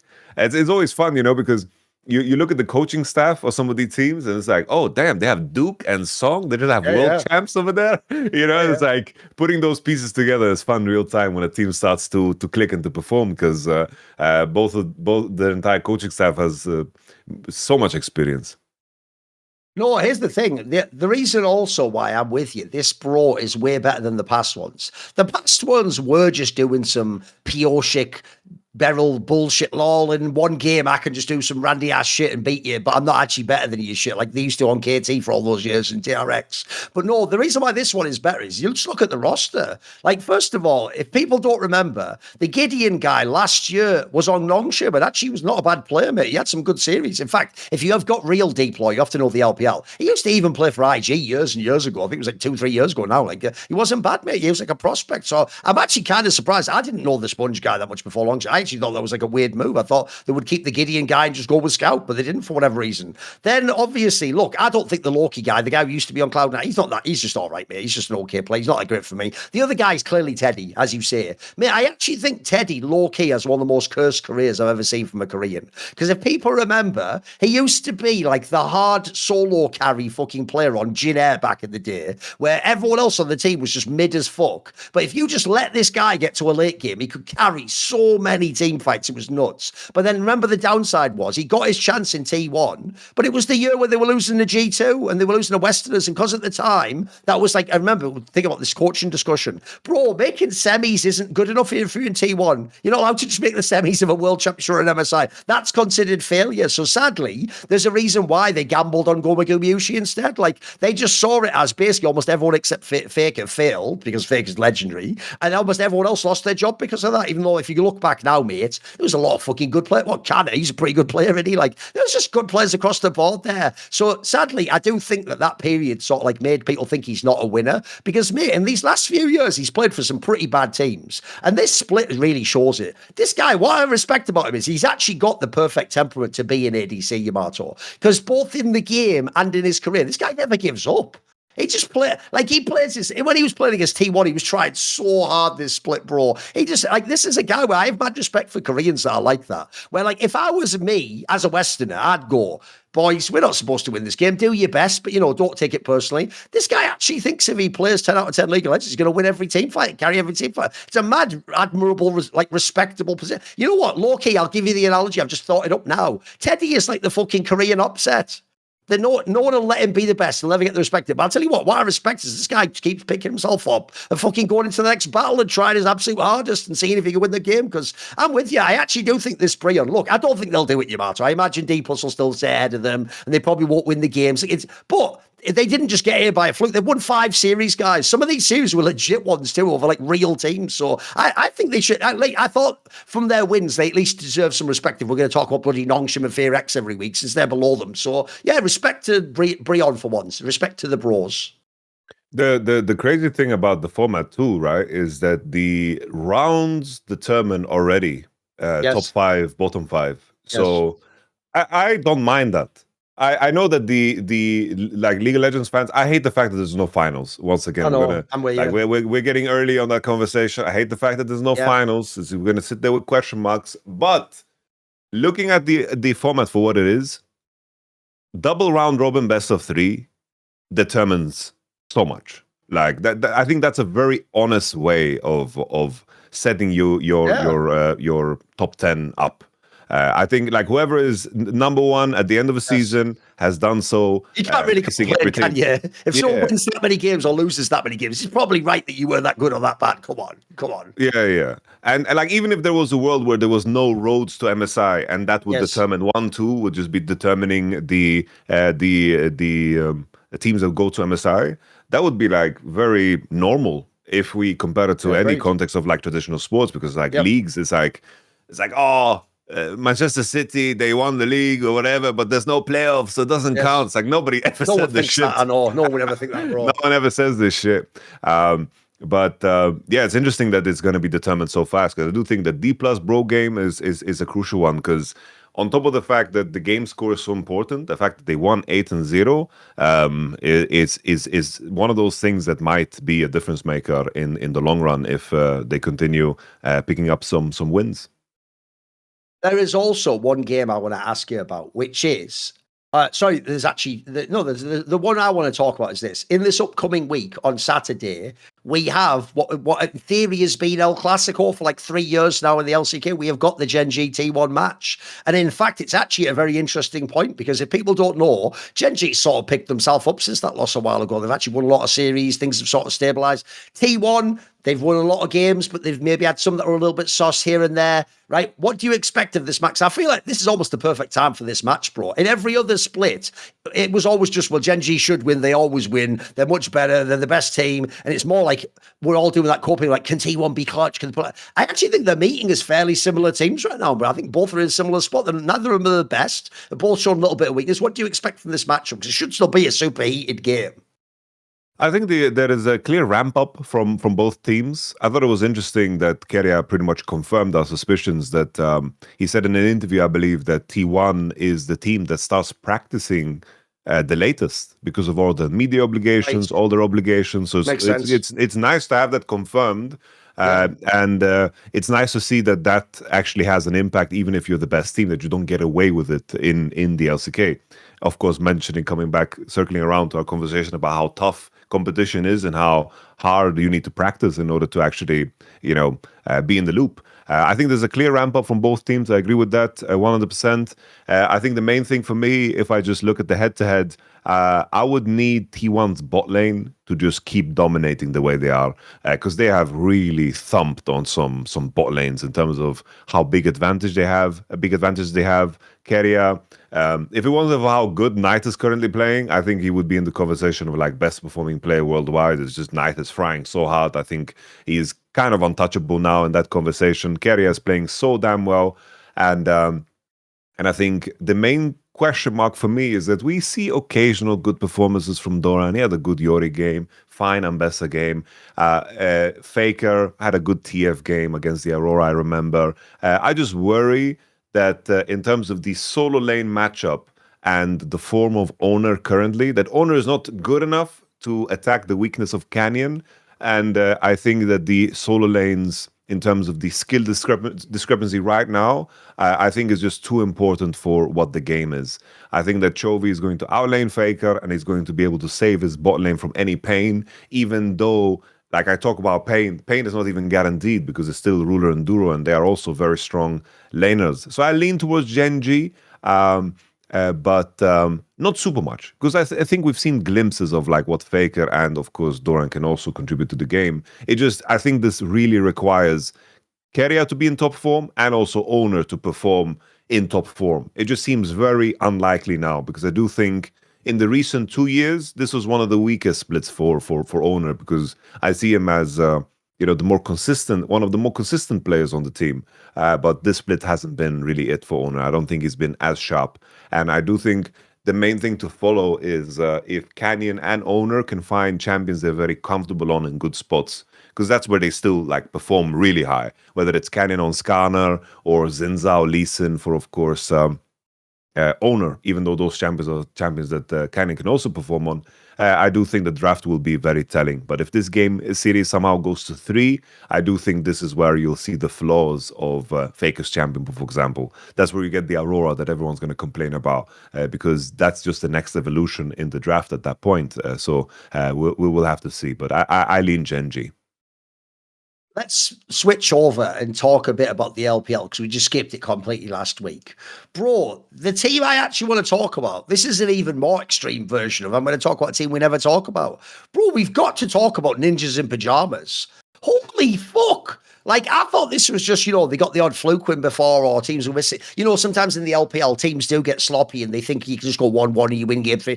Mate, I've just seen it happen too many times. And not only today did they beat top esports. Top esports, ladies and gentlemen. They have beaten JDG. They have beaten some monster teams. And if you watch it, the reason why it's going to be really hard for Westerners to appreciate is when you click on the names, they're no famous names. This isn't one of those teams that has like a famous Korean, or some legendary LPL player. In fact, if you want to see two of the actual player I think is carrying the hardest, I think I'm not alone on this one, is the ADC. It's the guy called Assam. Bro, this guy, nobody knew this fucking guy before. Like, he's having an unbelievable run where, unironically, he was shitting on JDG's bot lane, bro. He's nuts. And then I'll tell you one that's crazy. In fact, I think I saw Nymira was in the chat. He'll appreciate this. The jungler they have, a Korean jungler called Guwon. Last year, he was on Detonation Focus Me, playing in the LCP, getting his head bashed in by all the ones fucking Junjia and Levi and all those fuckers that are over the hill / never top players anymore. The idea this guy's in the LPL now in a team that isn't a bunch of famous players, and they are putting belt to ass, bro. They are beating real teams that could go on to world's placements and stuff. What do you think of this squad? Because the NIP, I'll remind people, if you go to last year, that was the Doinby project, and then they had Solo Kill. They had a totally different roster of players. This is a rebuild complete. I am shocked at the results, and they've just gotten so many. I have to pay attention now, This has to be a team that's on my radar, mate. They've won too many games. I kind of like the build of the team in terms of the range of play from Guwon and Asum actually gives them honestly pretty decent ceiling. I do think that this team consists of many role players, especially in Care and Hoya. I think it's very specific when they do better, and you can kind of predict how well they're going to perform depending on what they play. If I see the NIP loading in and Care is going to play a game of Victor, I'm not going to be excited about that. It's just not going to happen. You can see it in the results. They beat AL and then they lose against IG. they beat JDG and then they lose against Weibo. It's just, I think it's just a question of what read do teams actually have walking into NIP. I do think that right now they have hit a stride where I think that Hoya and also Care's champion pool is in a really, really good spot. If we think of what mid lane is, it's we see Twisted Fate come through. We see Annie being a target ban towards NIP. Ari being a very good champ for Care. Care reminds me of what Niski used to be as a player.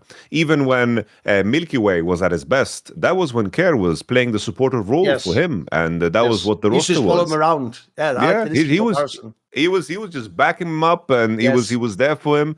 And I do think that this is something that if teams don't target, and I didn't see today's series, so I don't know what was cooking there. But I'm just looking at the draft, and I see in game 3 they got a Rise angle, which fits into what Care is going to offer to the game. Hoya Jace is something that he has played a lot in the past. Always when he locked it in, I thought it was a free lose. There's been games where it's been a free lose too, but I guess that's the privilege of winning, that you get to expand on what you offer to the table. I haven't watched NIPTS series because it was today, but I just to circle back to what I said initially, just Guwon and Asum, they have very high highs. I like that when Asum has leads, they're very honest. He kind of reminds me of a less psychotic version of Leave almost, where you have an ADC that just is willing to posture forward. When he's corky, he's getting damage in. He's very willing to initiate fights, and him and Zhuo in the bot lane, they are just laning well against some of the best bot lanes in the league. And in a weird way, I do think that they have figured out their recipe. And in a weird way, I also think that they are very similar to AL in a sense that there's very, very clear responsibilities for everyone on the team when you want this team to perform, and I think that's a good place to be in. I think for other teams, they struggle with their identity, and especially some of the higher end teams where they try to go in and out and they try to expand because they feel like they've peaked on their current recipe. NIP is working from the other way around, where they are figuring out the recipe, holding on to it because every win for them matters at this stage. While a team like AL, they want to lean into something, but then they lose because they're in a position where they are not setting up Tarzan for success, and they don't have strong jungle support duos, and other players besides Tarzan need to be the driving force, which is something that you need to do because AL have the ambition of doing more than just making top 3, for example. But NIB, they are very happy with any progression they can have, similar to WE of last year when they did their playoff run, I believe in winter or maybe it was spring even, where they had a very clear identity with Monkey and so forth, and having carry junglers and leaning into that style with Caris and Taeyun. I think NIP is very similar to that. Yeah, I will just say as well, like the other thing, like this team's record is nuts. The only team they haven't beaten in the LPL is IG, bizarrely. For some reason IG's just beaten. They've even beaten BLG earlier in the split. And if anyone saw the last time when they played BLG, it was a 3-game one. Bro, that one I can't even blame them for. That was the one where in like game 3, Knight and Viper just like fucking destroyed the whole server. Like the names would suggest, they were just too much to handle. So no, mad respect for, like, there's another team as well where I look at, and I just have to assume the coaching staff must be doing a good job, man. They look like they've got me great shape. Like, these players definitely don't think they're like nobody's against the top players. They're fucking cooking. I'll tell you the team I want to flip over and ask about. It is the team that they just beat, though, Yamato.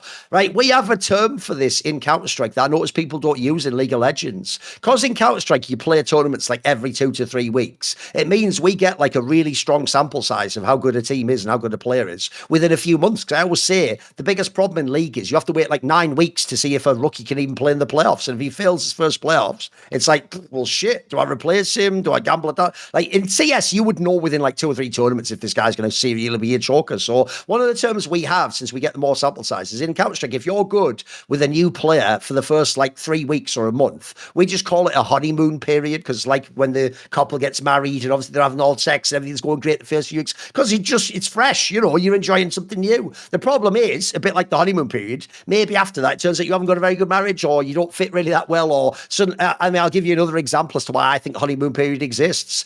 Another reason why, and in this case it's really relevant to TS, by the way, because they literally added a player, they added Tian and they added Jakilov, is another factor is the reason sometimes you have a honeymoon is when a player joins your team and your team wasn't as good before, or you hope you can be better, sometimes in the short term you're willing to give up more to make it work. You'll be like, hey, you know what, you could take some of the resources, or you can have the pick in this analogy, or let's play to this guy here, maybe we'll play for Jakilov in a team fight. The point is, eventually though, you're going to go back to whatever normal system you have, like, right, this is who should be in charge, this guy's the star, hey, I want my resources. And so the reason I have this question, Yamato, is because TES has given us one of the crazy blue ball seasons I've ever seen. Once they already, by the way, last split were like kind of an interesting premise, especially when you found out that guy was apparently match fixing. That means they really were like a team that could have been a flocked around and maybe won the split. Then this split, you bring in Tian. If everyone remembers the first like 2 weeks, bro, he looked like the best jungler in the whole world. He was killing everyone. He was getting the craziest ganks off, insane pathing, like fucking flipping the game on anyone.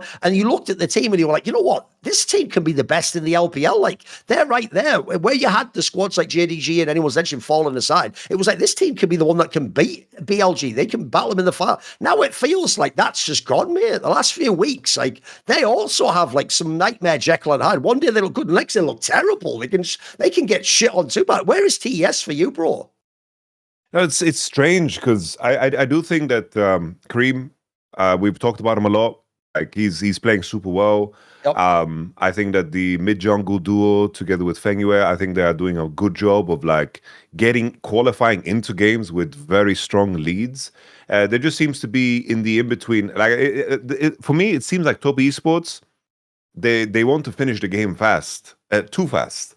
I think in there's been so many situations where their gold leads haven't been honest, which is the most top esports thing ever. Even without Kanavi, it seems to still be true. In terms of making sure that their leads are consistent, that's where I kind of lose them. There's decisions they take where they lose track of the enemy support and they want to look for dive angles that just don't pay off, and then suddenly they throw a lead when they're already in a winning position. I feel like they lose track of what is actually going to finish the game for them. I don't think they have strong objective control. I think also they don't have a good view of how to manage their economy in the game, where choosing when you are in a dominant position, the point is not to just fight because you're ahead, is to choose your fight more carefully and do it on your spikes where you can actually spend your gold to buy and finish item recipes. Like, your advantage is only an advantage if you use it in the right moments. It's not something that is permanent. And I do think Top Esports' understanding of just that is what is catching them off guard over time. I think that they do very well with getting advantages, but the consistency of how they convert is where they kind of lose me. I think they just need to simplify their game. But it sounds like such a simple thing to do, but this has been the variant with Tian and JackieLove and even with Kanavi. It feels like that has been the crux always for them in terms of really enjoying your leads that you create. Because even now, I just pulled up the NIP Top Esports. I just pulled up the third game because I was curious, like, how did they lose with Cream on Yone? And I'm just watching as though this was a 3k gold lead thrown because Kesante and Mauga wanted to dive a tower. Yes. And it's why the game is over. Just let it play itself. Because I think that for them is the issue. And while they were winning, there was that period where they beat BLG. They like, this the only team together with NIP that has managed to beat BLG. They were win streaking. As you mentioned, Tian was just smurfing his face off. Who looked like a 100% just MVP candidate in the league. I do think that teams around them have kind of progressed and kind of caught up to them a little bit when it comes to the mid to late game. JDG in particular. I feel like JDG, their scoreline to me was never honest about how strong they were, because the things they were doing in the game were extremely high level. But now everything is coming together to them. So losing to JDG is not the worst thing, but losing to NIP is. No, by the way, I'm with you. It's also, what's funny is you can also view TES as one of those examples of where the strength of a player sometimes is tied to, or just is also their weakness at the same time. So I'll give you an example. One of the reasons why I think Tian's career is so confusing to people, because on the one hand, his highs are incredible. He has been like the best player in the LPL. He's been a world champion, LPL champion many times over. At the same time, though, he is notorious for being a multiple winner of the Dade Award. He's fucked up some worlds, and he's had splits where his teams have been shit. If you look at his strength, right, I think he is one of the best, like, pathing junglers I've ever seen in League of Legends, bro, because there's no way he can be calculating this all. I do believe when people like Skumond and Inspired do something, I think you could pause the game and ask them, like, what are you doing there? And they could explain, all right, I saw something like earlier on or in a VOD and I'm trying to catch it. I think people like Tian, bro, coming off crazy field, they've just got a sense in the game. He reminds me more of like a Razork type figure, you know, where they're just going for a player that they've just imagined there. But the downside of that is, much like a Razork type player, if they ever are wrong with that feel, they'll just throw a whole game, bro, because they'll think something's there that isn't, or they'll go for a player that their team doesn't follow up on, or like you're saying, they'll all be ahead. And whereas someone like Inspired would just close the game down and play like a chess master, they'll take a bunch of chances. Similarly, right, one of the best strengths of having JackieLove is this guy is one of the best AD. I think he might be the best ADC ever for playing in like a really confusing team fight. If you chuck him in one of those team fights where my boys upset or forgiven would be like, whoa, what's going on here? I'm backing out. I can't get the right angle. This guy's got JackieLove goes in, mate. When they step one step back, he steps one step forwards and he just goes for it, mate. And if he lands it, he'll win a crazy team fight that no one could win, but he could also get blown up instantly. You know, the game's over. So, mate, when you watch this team, TES is like that as a team. I know what you mean. The funny thing about TES is, I know not all the players, I mean, 369 isn't even there, but the joke is these players, JackieLove, Cream, and 369, boys, you've just committed to like a lifetime of we will just fight in every scenario. That's just who these guys are. And for good and for ill. Sadly, I think it's also why they've gotten told by T1 at every world. So I think T1 goes into that series every time, literally with the game plan of like, whoa, don't play a normal league. Don't play into what they're doing. We're going to just pick our moments. And when they misstep, we're going to catch them and then we're going to crush them. Because, mate, they've done this every single time these players have been on the same team. Like, they just have that. I know what you mean. If they're ahead, they try to end the game immediately. If they're behind, they'll just get back in the game immediately. Like, they're just the team that it's like the old MLXG meme. There's never a fight they don't want. They just want every fight. And even though listen, it's really entertaining. I'll tell you what, if you had like money on this team, it's a nightmare. You'd be tearing your hair out. You'd be like, bloody hell. Like, it's so, like, I know what you mean. They're not a team that, like, put it this way, if cvMax didn't like the macro of DPlus, he'd lose his mind if he was the TS coach, bro. Can you imagine him coming into Jackie Love? I know, you're the MVP of losing the game. I know, it's kind of a nightmare. Well, their mid to late game like needs they need straight jackets or something. Yeah. The image that you gave in my mind was like have you seen the movie The Butterfly Effect with Ashton Kutcher? I just imagine it's like Jackie Love just wakes up in a past memory and just maneuvers himself perfectly. Just drop him into any situation for sure. It's like it's such a perfect description of Jackie Love because he finds himself in situations nobody else finds him in, but he plays them better than anybody else. Put it this way, you know, this is old law, but people might know this famous story. One of the famous stories in the early development of Doublelift, who was obviously a super mechanically strong ADC, is he used to play with that guy Chowster as his support, right? And famously, Chowster was once trying to explain to Doublelift, like, how to make less mistakes in the game. And so he was doing like a VOD review, and he paused it, and he was like, look, see in that scenario there, like, why did you do that?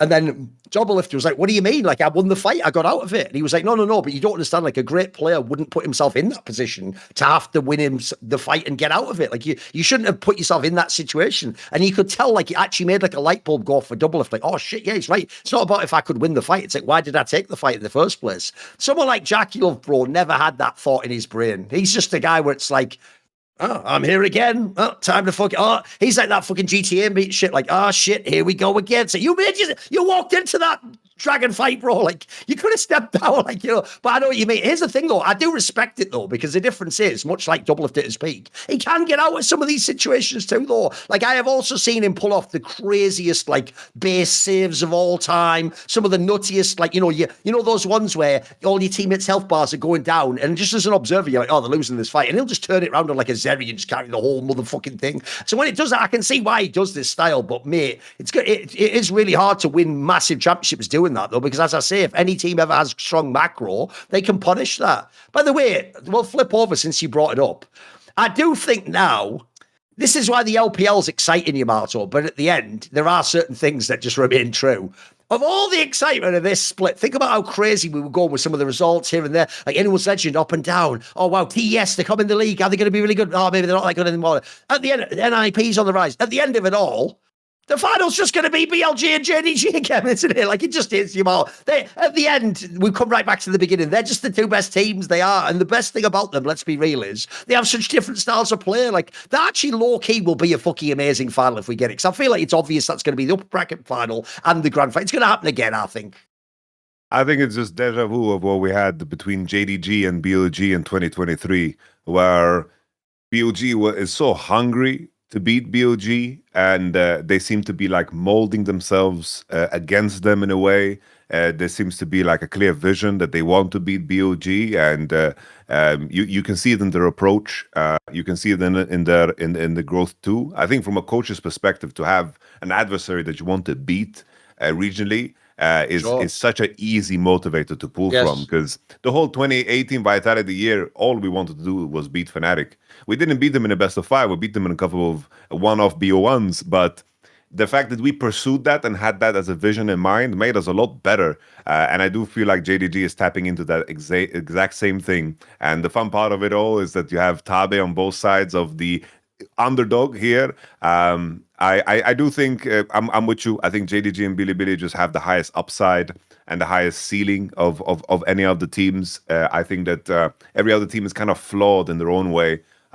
We mentioned already top esports, but the days of old AL just seems to be not something that is attainable unless Shanks for some reason just becomes the best mid lane in the league. But how is that going to be possible to overcome someone like Knight or even Honky right now in terms of how he lanes? It's a lot to ask for, super much to ask for. So with that being said, I think LPL. I'm just waiting for the playoffs to start. I want to see some chaos because even determining who is the third best to say who is right now is not super easy. Yes. But there's an interesting match that could potentially make me wrong, which is if we pull up the poly market, later this week on Friday, we have BLG against Top Esports. Now, look, 2 weeks ago, I'd be way more hyped about this match, bro. Like, maybe I would even say TS could win it, because another thing that's been cool about the return of Tian is, I do think, actually, this whole year, one of the sleeper topics for BLG has been, why did they ever let Jun go? This guy's just fucking cracked. And especially, he seems specifically to make work perfectly with Knight Pro. That duo should never have broken up. That's going to be one of the all-time duos at the end of the game. They both have crazy hands, and they love to just go for super sick players. So if you watch it now, like Tian was one of the few people who could maybe mess him up. Right now, BLG, as you can see here, they're heavily favoured. Like the poly market traders have BLG at 68%. Top Esports just at 33%. So here's the thing about it. A few weeks ago, I would have said, you take Top Esports here, the value's crazy. It's a coin flip game.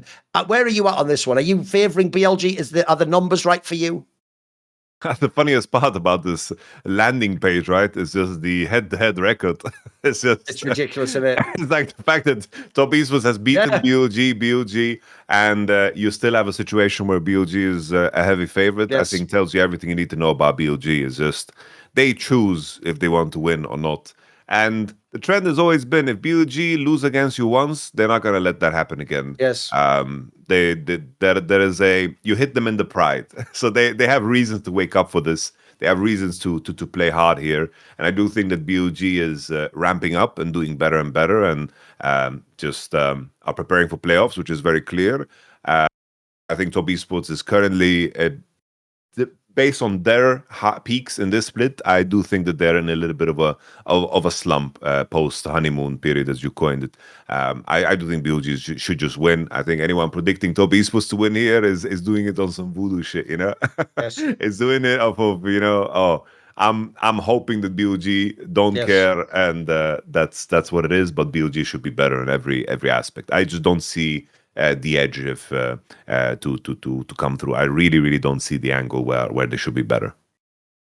And I'm with you. As you said earlier, actually, Cream's having an excellent year. He's one of the better splits of his career too. He's shown champion diversity. The problem he has is this: he's outmatched. This is one of the only times he's going to play someone to be outmatched. Because I actually think right now, the giveaway that no one watches the LPL is this, Yamato. The reason why in past years, no matter how much you liked Knight or JDG or Top East, but whatever team he played for, the reason you could never say Knight was the best in the world is because Chovy existed. You were watching LCK every week. You were like, actually, this guy's the best, isn't he? So unless they win internationally against each other, I can't really say the other one's better. Chovy isn't actually the #1 player in the world this year. No one says that, but no one says Knight is. And bro, that's how I know people don't watch the LPL, because even in games BLG lose or look dodgy, this guy hard carries so hard, it's crazy, Yamato. What's weird is because he has a super team on paper, people don't appreciate. There are times, obviously the fucking first standard right after, Bin was looking insane those first few weeks. You had moments where Jun looked like the best jungler in the world. Viper, especially at NIP series, he was fucking killing him in that game. But the only player that almost always turns up for BLG is Knight. He can win when he has the super team. He can also win when they're griefing him, bro. This guy he's such a try-hard. I actually have mad respect for his game in that sense too. This guy looks like he tries hard in random game 2 of a series that isn't even against a contender. So my problem is, I think if you look at players, you want it to be players like Cream, like Jackie Lavu carrying for Top Esports. It's not going to happen.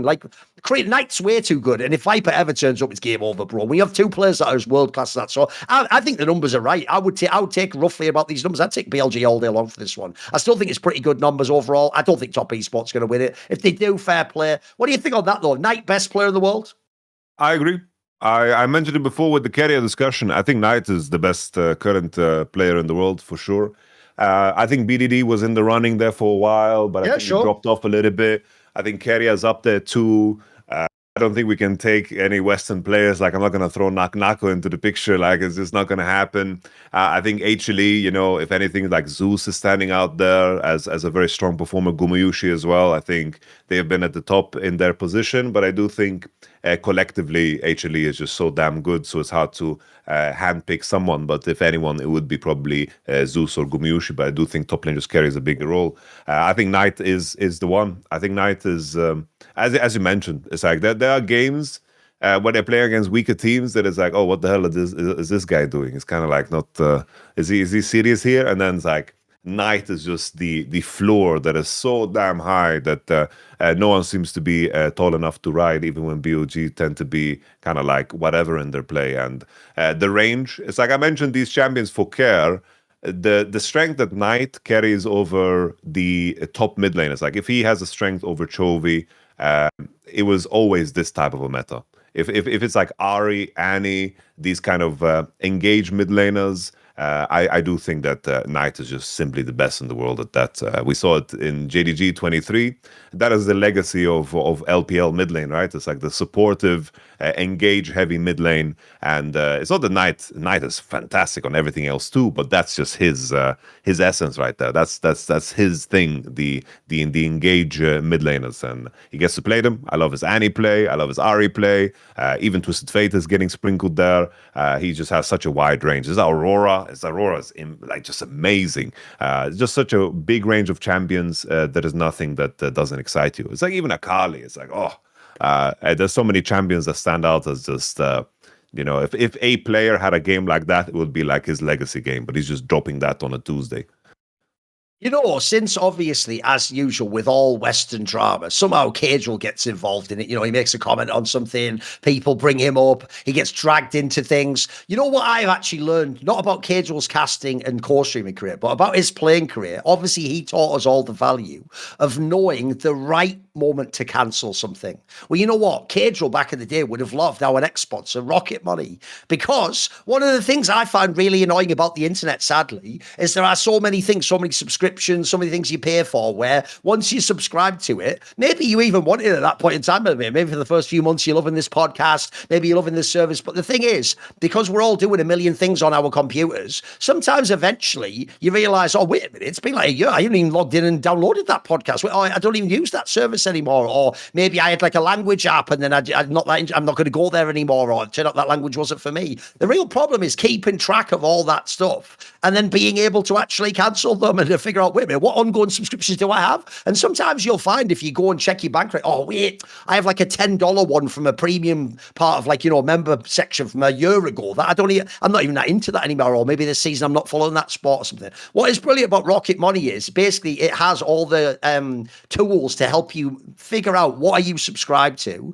Also, with just a few clicks, you can figure out how to actually cancel some of these things, so you can free up potentially future income for yourself and not have as much outgoing. Also, if you want to track things like that, do basic money management, it's really good. It can show you like what's coming in each month, what's going out, what bills you're paying, etc. It's also a free to download app, by the way, if you want to check it out. It's got loads and loads of different things where you can do things like, if you want to actually be more responsible, they have tools that'll help you. Like, you can set a budget for yourself each month, so you know where you're at and how much you've got to spend. You can set a goal if you want to save for something. I can tell you, I'll actually use a quick aside outside of this app for a second. There's a thing I've been doing recently that's really helped me, bro, which is, I'm someone who, when I think of reading, I just think of sitting down and getting lost in a book and having an amazing experience where for a few hours you're just loving it. You can't wait to turn to the next page. You can't wait to get to the end of the chapter. But the problem is, it's not that often during your day you have like 3 hours free where you sit down and you do that. So oftentimes, and I keep forgetting to get to my book. So someone gave me a piece of advice, believe it or not, that sounded like bad advice, but I took it. It's really good.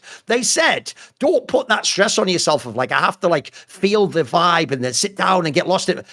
Just tell yourself each day, I'm going to put aside like an hour and I'm just going to read 15 pages. And once I've read 15 pages, the point is, when you do that, Yamato, the reason it's clever is on the days where you don't feel like it, you just read the 15 pages and you're out. And by the way, it's suddenly after a few weeks, those add up. That could be like half a book read. But also, the day that you sit down and you read the 15 pages, but it's awesome and you got an hour free, then you do read the next 30 pages and you have a great time. So actually, similarly, I will say with money, I actually do think saving is one of those things that we all do that stupid thing where we either think, do I have all the money now? Or we go, I don't. And in the future, I'll save for it. If you actually want to save for something, set a little goal like you can do on this app here and just put X amount per month, figure out what you can spare. Maybe it's only like 50 euros a month. But the point is, if you save properly like that, within 5 months, you could have 250 euros. That might be the thing already. But maybe in a single month, you'll never have 250 euros spare. So I actually think that's also quite a cool idea. If you're one of those younger guys who's more irresponsible like I used to be, this would be a mega useful app in that sense, actually. Also, they have a whole bunch of things where they'll put everything into one app. You can check your checking, your savings, loans that you might have, investments. You can put it all in a one dashboard so you can just have a clear overview and see what's actually going on with your savings. They also have a thing where you can do automated savings. If you also have a specific goal you want to do where each month you can put it aside, and once you set that amount, it'll just take care of itself each month. So Rocket Money is a personal finance app that helps find and cancel unwanted subscriptions, monitors your spending, and helps lower your bills so you can grow your savings. Let Rocket Money help you reach your financial goals faster. Join at rocketmoney.com/LFN. That's rocketmoney.com/LFN. What do you think I'm going to say a third time? rocketmoney.com/LFN. If you guessed I would say the same thing, you were right. Also, it'd be weird if I said something else. Anyway, thanks to Rocket Money. Right. Now, I have one more question about the LPL, and it goes like this. Bro, at this point in time, do we just have to accept that anyone's legend is just going to be like the third best team? Because this is the one team. The other ones that had the highest. I'm with you, by the way. When JDG had those losses, if you ever watched how they played, they clearly were still elite. They just had like certain flaws that got exploited. BLG's been good the whole time. Top Esports had the honeymoon period. The other teams really were all frauds the whole time. Like IG and Weibo weren't ever really going to do it. The one team that you could maybe have hoped for was anyone's legend because they started bad, then they course corrected. The real issue is this: that last year there was like. It's like there was a penthouse floor, and now the elevator only goes to floor 5, if you know what I mean. Like, they just can't get to the penthouse. They're still really good, by the way. Like, if you watch the team, Tarzan still has some amazing games. Shanks has the odd game where he looks world-class again. You see some of these games, and you're like, you know what? I can see why they kept the roster. I can see why they gambled on it. Like, this is a good team. But my problem is, they just can't access that last floor, Yamato. Like, whatever it was, it can't only be Tarbin. There's something else. Like, something's missing about what used to make this team so good. I do think, sadly, we will look back in history, and if they continue on this road right now, they'll go to Worlds, but they'll just be an all-around team. They probably won't even go to MSI. The sad thing is, we'll look back, and actually, that MSI and that Worlds will be seen as like, you could have won those tournaments. Like, that was a window to actually win international tournaments, and I don't think you're going to get it now, because that's what bums me out. In a weird way, this is a harsh contrast, because they're not as bad even comparatively as this team, but people will get the reference if I say it. One of the reasons I don't find Giant X very sexy in LEC is because it's very rare they ever do actually make an upset like they just did this last week. Most of the time, Giant X beats all the teams they should in a really obvious way, and then they lose to all the teams they should in an obvious way. And unfortunately, that's actually not as sexy as being an up and down team who can give you some crazy results, you know. So what do you think of anyone's legend right now?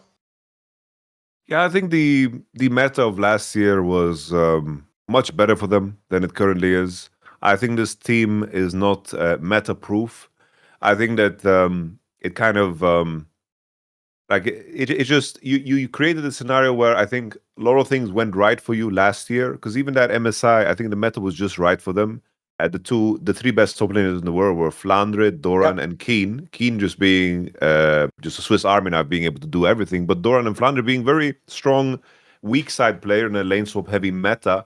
And then you also had the added bonus of Shanks just having the tournament of his life. I think you could argue easily that he was the best mid laner at that MSI. Really good, because he was just outperforming Chovy, outperforming Faker, outperforming everybody, but it just wasn't enough. The ceiling of the team, I think, was only reached due to outside circumstances. And I think that to reinvent themselves at that level, maybe that's something that Tabe could pull off. But we always had issues about Hope. Even though his split is not bad, he's doing good. He's one of the better players on this team. We see a couple of Vayne games for Flandre. I just think that they are trying to break out of the shell. But I'm just sitting there and thinking, oh, they should have just leaned into the other style, the other way. It's like to go out on a game where, even though Skana is very strong on the patch, to go out on a game where he is playing Scanner and Shanks is on Azir, and they're not playing these jungle super duos that are going to dominate the game. I understand why you're not doing it, and on paper it's a decent draft, but if you have to drive the game through other people, I'm not getting excited. Kind of reminds me of when T1 tried to, and succeeded, they tried to reinvent what Doran did. It's like when we were watching those games in Spring Split before they beat HLE, we were thinking, oh, why are they doing this? Like, why are they insisting on Doran, making Doran into something he's not? Why are they doing it? And in the end, it paid off. And maybe that is the payoff that we are waiting and looking for, but it's been too much of, okay, this game, Tarzan is on Xin Zhao. He plays an invade heavy style. He's 40 CS ahead of enemy Malphite, and he's just dominated the game. This is his revenge. That is like the peak of AL. But recreating that seems to be so difficult, and they are kind of pulling back and forth of deciding, do we lean into what we know and inherently play a flawed game because we will not be able to pull this off every game in a BO5? Or do we try and experiment? And considering what the format is, I think you should try to experiment because in the end, the result doesn't matter. I just can't believe that they're going to be better at the current meta than the other teams, especially like a JDG and BOG, and even a top esports if I go so far. But in their style, they can be the best. But there's a reason all the carry top laners are dominating everywhere, whether it's Zeus, Naknako, Bin. There's a reason for it. And I think Flanders is not the right guy for it. And you can even see in the comparison to NIP, right? It's like they have their driving force in jungle and ADC. Who is the driving force besides Tarzan in this team? Who can carry an actual game consistently? It happens on occasion, but not consistently. No, but the reason why you've nailed it in both those points there is, one, if you watch the NIP series, that's what will show you the flaw of Hope.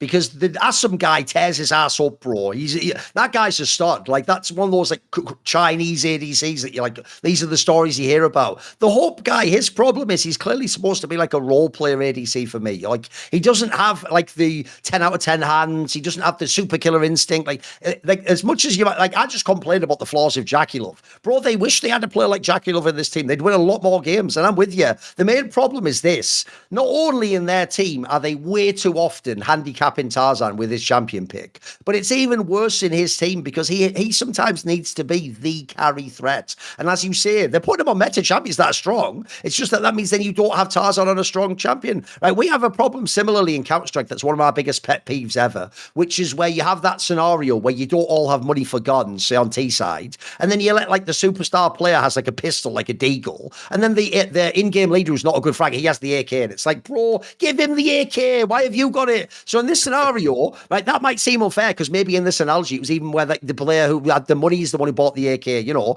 But like this is one area, I'll tie it to what we were talking about earlier. The reason I actually have a lot of respect, believe it or not, Yamato, people think I'm just an elitist, like I hate people who are bad. No. What I hate is people who aren't the best, but they're like arrogant and act like they're the best. That's why I hated Adam. Like Adam's a good player, mate, but he really thought he was better than Wonder when he just wasn't. You know what I mean? Like he thought he was like the shit from like day one. So my problem is I have mad respect for people who understand the limitations of their own game and they willingly play to that. Because I'll give you the example. If you are in a team, and remember in the LPL level, these are all players who've been at the top of the ladder and they've all once upon a time thought they were a very talented player. If you're just going by traditional meta, then there are times where actually the pick should just be a Skarner pick or a Sejuani pick or a tank for Tarzan. And then that'll let someone do a conflict. Maybe you just saw Gen.G do an LCK where Chovy took their... But the problem with that is if you are then someone like Hope or Shanks and you get that carry pick, you better play like your Chovy or fucking Ruler then, or Knight or Viper, because the difference is if they get that pick, the reason they win isn't just that the champion's strong, it's that they're the best players at their position. I actually feel like sometimes in teams, we actually don't give enough respect for people like Care and Niski, where they're willing to sacrifice and go, you know what, in this game, I obviously shouldn't be the carry threat. Like, you be the carry threat. I'll take the pick that helps your position. And in this case, if you're Shanks or Hope, surely you want Tarzan to be at his strongest, and then you add in what you can do to the game. If it's going to be all on, your shoulders and Tarzan can't do anything, you're just going to get flamed more as well, mate. Like, it's not going to work in the long run. But that's one of the areas of coaching I feel like is really tricky, because unless people, like I say, already acknowledge that and have reflected on it and they're willing to opt into it, that's a pretty hard negotiation to have with someone. Because think about it. If I do play the positions mid or ADC, those are positions where we normally get our picks. If there's something OP, we get it, we carry the game. So it can be hard to have that. Because I wonder in this team, I've seen it happen too many times now, Yamato. The way that they draft for Hope, either the team or Hope themselves act like he is Jackie Love, bro. They act like he could just carry every game. It's so bizarre. Yeah, no, I'm with you. I'm just thinking about the ADCs that are available. Like, I just imagine this team. Imagine they had Leave. Like, Leave is the closest thing that you have to Jackie Love. You just need an ace, not an ace Mate, I'll tell you who is still over on fucking LNG. My boy 1XN. Yeah. Get me that guy tomorrow. I even was thinking the same thing when they had this drama with Nongshim. Mate, send Diablo our way. You put Diablo on anyone's legend, we'll fucking smurf, boys. Yeah. Damn. This guy will be in heaven. Cook. That would have been a fire move, right? Sadly, 3 Koreans, man. I know. You get to realize. I know, true. There's a green card angle, something like this. No, but I do think. Soon.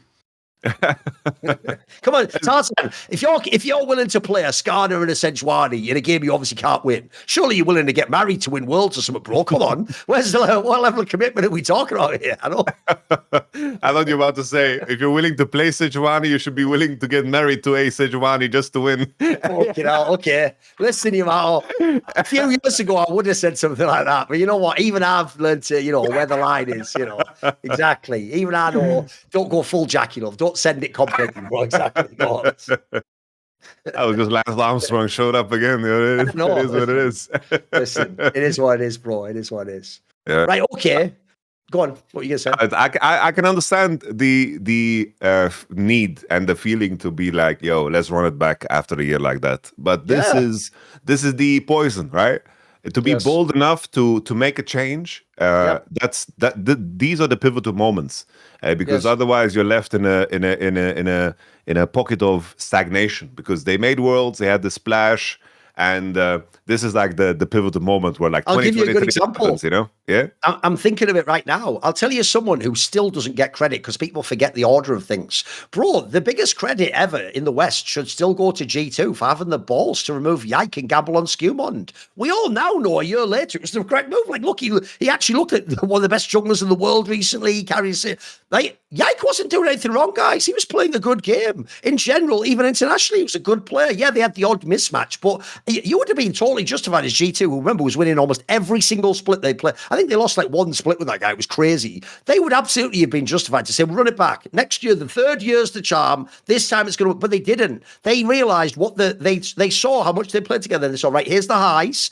Those weren't quite actually at the level we needed to meet. The middle was all right, and the lows weren't too bad. What they realised was we have to gamble if we really want to do something crazy like work a World's final, or in this case, first stand final, and gamble on an upgrade. The problem anyone's legend had was, even at their highs last year, like that MSI, like they were still just short. And one of the reasons, unfortunately, why was Hope. It just was. Like, if you have watched those games, every time that someone like a Jackal, a Viper, a Ruler would have carried the whole series, that's where he'd have the game where he'd get CC'd early, or he didn't just even dare go in because he knew he couldn't win the fight. Like, I know that. The other ones I'm fine with. I'm fine with keeping Flandre. He's a veteran. He's probably even a really good locker room guy. Shanks also, you never kick Shanks, by the way. That's like your Vladdy type figure. Maybe he can get it together. Maybe he can bounce back and be really awesome. The problem is the Hope guy's a known quantity. You've already seen him play for years. He's not going to magically suddenly improve his hands 10%. There's no limitless pill that'll make him better. The problem I have is this, Yamato. You're in the LPL, bro. It's the League of ADCs. The whole region's just a country of ADCs. Like, I feel like I could walk into a PC cafe there and there'd be some guy where it looks like WASD, he's just fucking hitting everything on Ash and backs, getting kiting perfectly out the fight.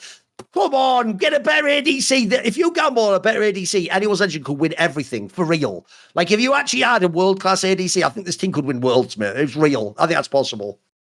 Yeah. Oh, there was so many available too. It's like Jackie Love didn't play. Gala was available. Like, you could fight for so many different people. But maybe that was Tabe's first act in favor of JDG. He was like, guys, let's run it back. It's like they it's the thing. Technically, he just pieces out. put it this way, if he ever said to the people in anyone's engine, we need a better ADC, and they disagreed, well, mate, he was right. He went and got Gala. Gala's way better than Hope. What we talk about, he's got Gala now. That looks like some fucking sick player. Yeah. What a world. Maybe this is just Tabin's genius, you know? He just works in mysterious ways, you know? It's like, how do I beat AL? Make the roster the same. Yeah, exactly. You guys keep the same roster. I'm going to go make a better one. That worked. All right, let's flip it. Let's talk a bit about your good old LEC. Right, first things first, Jamal. We could, listen, if I was being really cynical, I actually should have just made the whole opening skit about the drama with the streamers, shouldn't I? Because much like Los Ratones, anytime there's some drama with these things, that's what everyone really wants for like soap opera angle, you know? That's what everyone wants to go, delicious drama, who's right and who's wrong.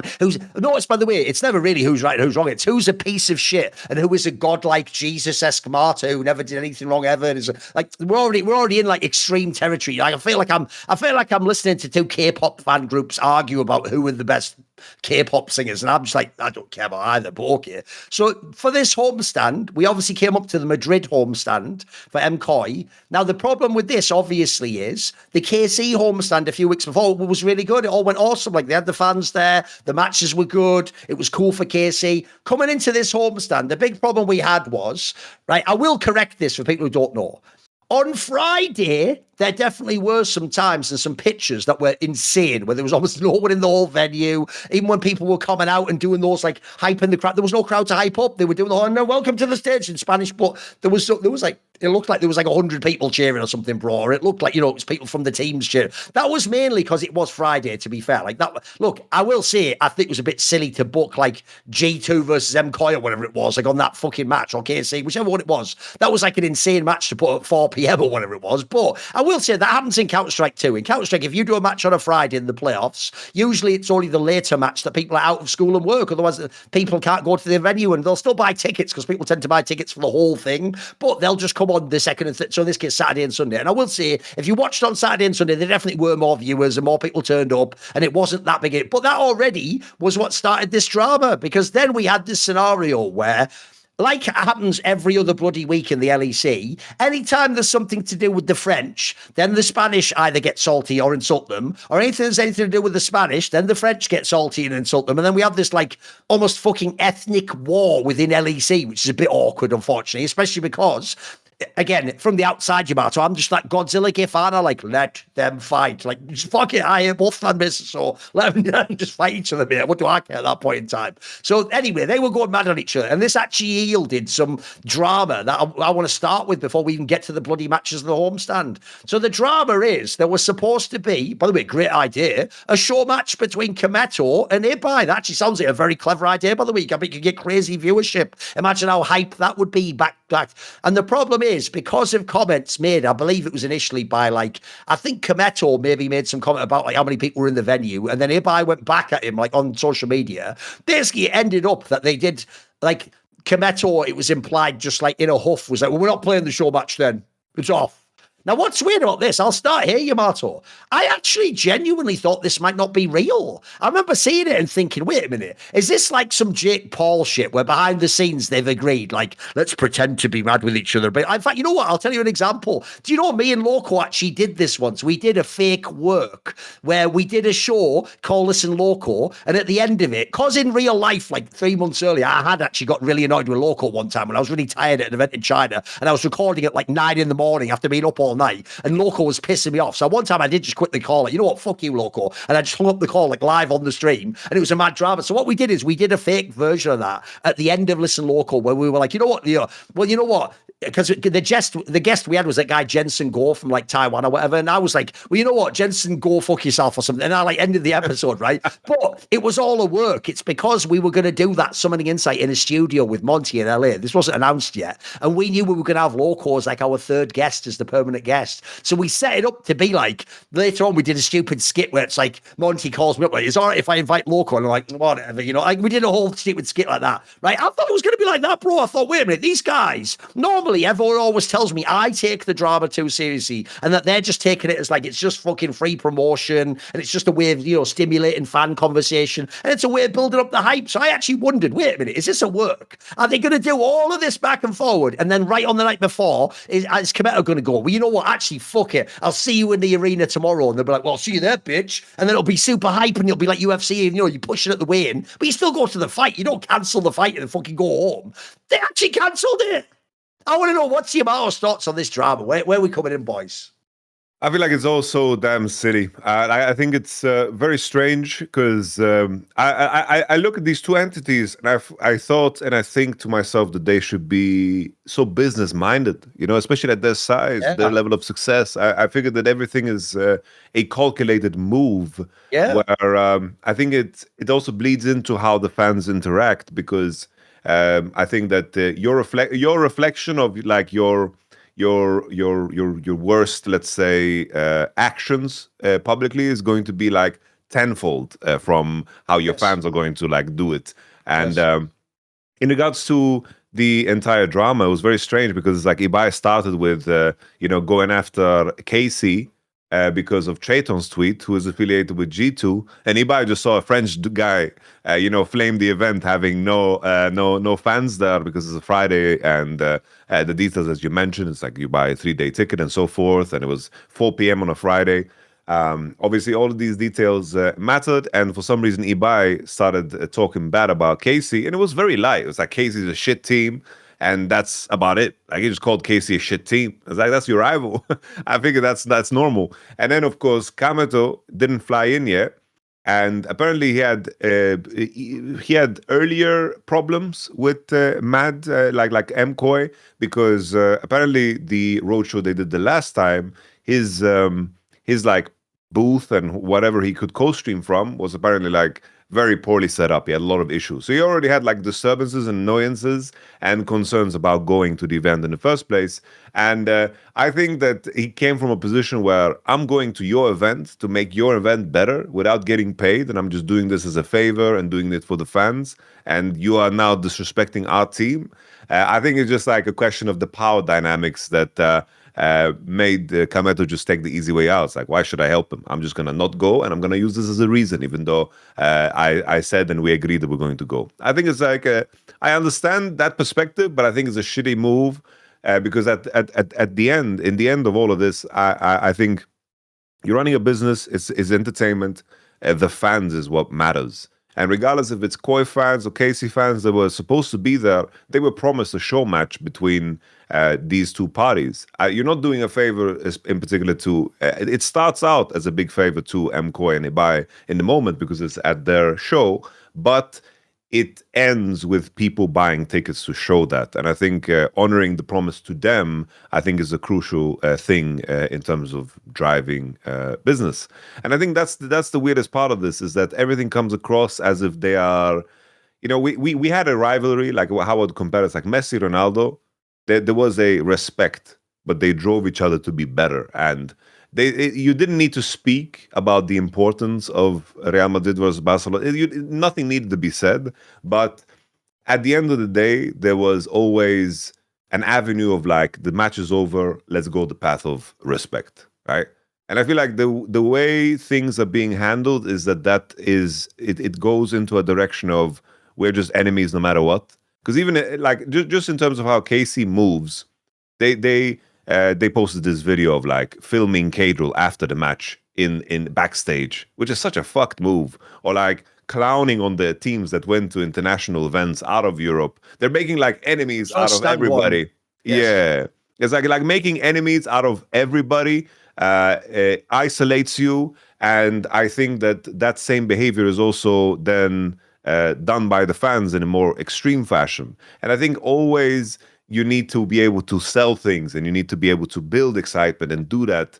But at the end of the day, like it's the same with like when we see UFC fighters, they build up a fight, and then at the end of it all, it's like Sean Strickland just beat Kamzat, right? It's like at the end it was like full respect, nothing. Before that, it was just all crazy shit. Yeah, and like that just showed it was business. It really was. Yeah, it was to sell the fight. It was to get into the heads of people and so forth, and it worked. And then you always need to be able to go between the line of course having the respectful approach in the end. I think that line is important. no matter how entertaining McGregor and Khabib was, it also became very, very extreme. Yeah, that's how you know it was real. Afterwards, it was worse than anything I've ever seen, bro. They were beating up people in the crowd. I've never seen, like, I've seen people do like flying punches and flying knees, but how Khabib went over the cage. I was won it, I know. Yeah. It's like, sure, even that is fucking entertaining, but it also, like, it creates a circumstance where you don't want to do, you're in a position where you don't want to do any action that benefits the other one, even though it would benefit you in the long run. And that's the type of rivalry and relationship that you want, right? In the long term. I just thought they would be more business minded. Really, I thought they would be more business minded and just a little bit less petty. You know? I've got a bit. Was a hit at least. Their match was a hit.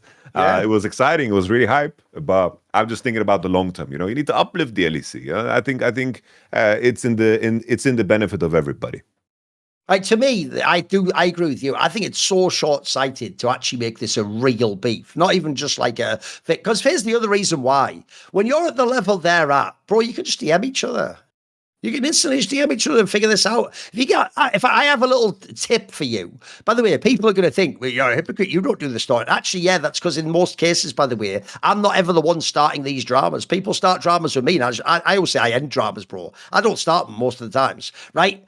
The difference is, I can tell you this does work. If you ever actually have a drama with someone that's about a tweet or a text, if you actually do a call with them, it almost never lasts, bro. In a call, people talk differently. As soon as you talk to someone and you hear their voice, you hear the human connection, you know. It's why I've always said I actually have the opposite view to Riot about toxicity. You know, Riot said they didn't want to add voice chat by default in League of Legends because they felt it would make people toxic. I think it's the opposite, bro. If you're ever playing Counter-Strike, I've done this myself on stream many times. Sometimes if people just like are really mad at you, you can just say to them, like, look, bro, I don't know if you're just having a bad day or something, but I didn't do that. Like, I'll try again next round. And actually, if you type to someone, you don't have that same human connection, bro. It's really easy to make someone like othered, as it were, when you're just typing them. If someone types back to you, well, I was just coming to do a gank a minute later, you go, shut up, you stupid fucking. You don't even treat them like a human. I actually think the voice com helps. So first of all, they could easily have just done a chat and figured this out. Because I agree with you.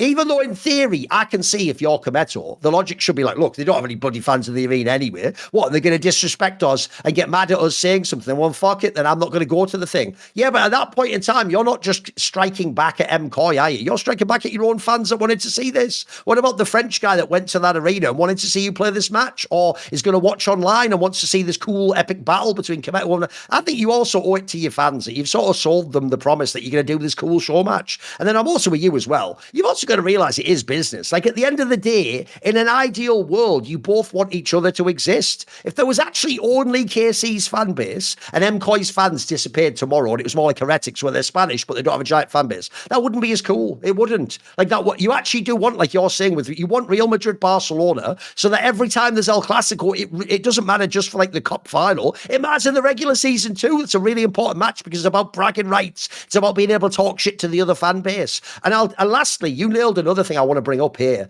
which is, even though these streamers all claim I'm not responsible for the really extreme behavior, I tell people, you know, be reasonable. No, but the fans are just doing a more extreme version of what you guys are doing. They're all bashing out at each other and they're all being really harsh to the other one. They're all making it like this is war and we can't possibly resolve it. And the reason I bring this up is because I have two things. One, I do actually worry in the future. I've heard a rumor something like this happened when actually KC first joined. I worry that eventually you are going to have one of these events, bro, and you're just going to have a bunch of fans fight each other. It's going to be like football. The wrong group of ultras is going to meet each other. They're just going to have a fist fight. No one wants that in esports, by the way. I can tell it now. It's bad enough it exists in sports, but in sports, there's even an excuse, which is a lot of time, those are like old men who are fucking drunk and all their whole life is just football. Like, that person's considered a loser, guys. We don't want an esports where we're trying to... I want esports to be more like, you know, in American sports where you can take your family to the arena and your kid can have the fake foam finger and you can wear the t-shirt and it's not like a football, like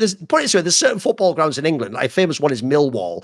I would never take my kids there, mate. There might be a fight in the stands, like my kid might get knocked over by a guy punching someone and a bunch of beer might get thrown over. You don't want that experience for your kids. So first of all, I want esports to be somewhere everyone could go and enjoy as a fan, because we need more live fans. We like that there's fans. And then lastly, the reason I bring this up is I can tell you that this is one area I'm getting really bored of these two team orgs, because these two team orgs they say the same thing every time. They say to everyone, Yamato, if we see any really extreme fans, we punish them and we kick them out of our group on Twitter. And it's not true. Here's why I can tell you it's not true. I did a tweet about this. I had a fan, right? A random fan, where I was just looking and it was a fan talking crazy shit from Carmine Corp. He was like some ultra. And when I looked, I searched my name on the advanced Twitter search. Bro, this guy twice had actually physically threatened me. One time he said something like, come to the studio or something. But the implication there is they'll beat you up, by the way. And then the other one is he said, and by the way, these weren't replies to me making a comment like, fuck KC fans. Some of these were just me commenting on like the league, bro, like a totally harmless tweet. Another one was he basically said, if I go to the studio, then Carmine Corp fans will trample me.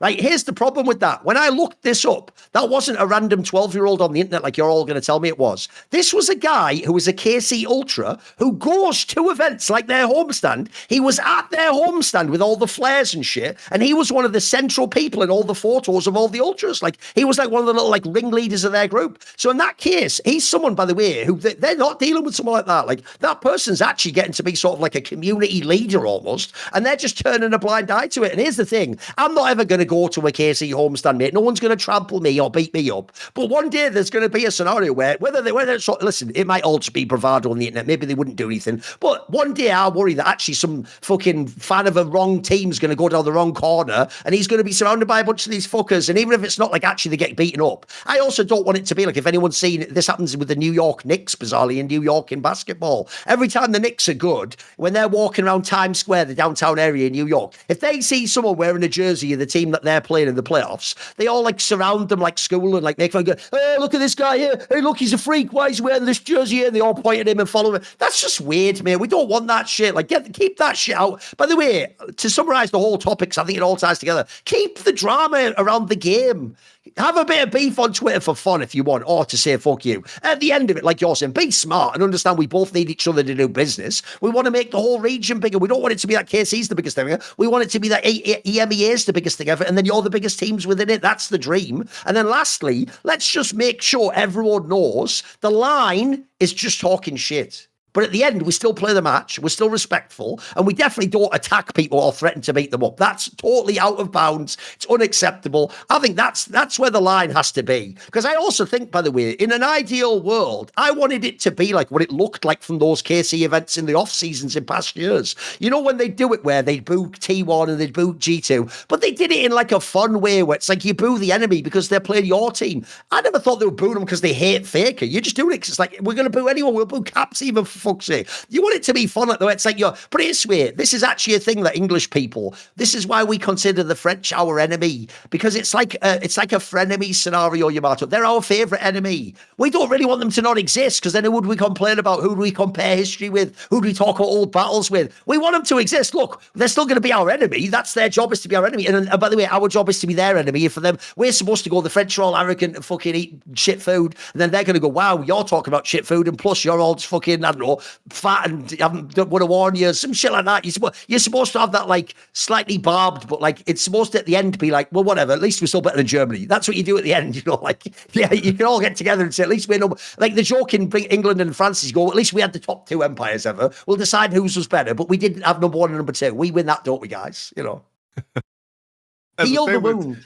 It's like Sweden, Norway, Denmark. It's the same. It's like you do the same jokes against the other one. It's like we say Norwegians only build round houses because they don't want dogs to pee in the corners. Okay, I like that. Like this is like all the jokes. Jokes are just about how the other ones are stupid, but it's like no one really cares. And then it's like I think that line is just you need to be able to shake each other's hands at the end. You know, it's like the short term.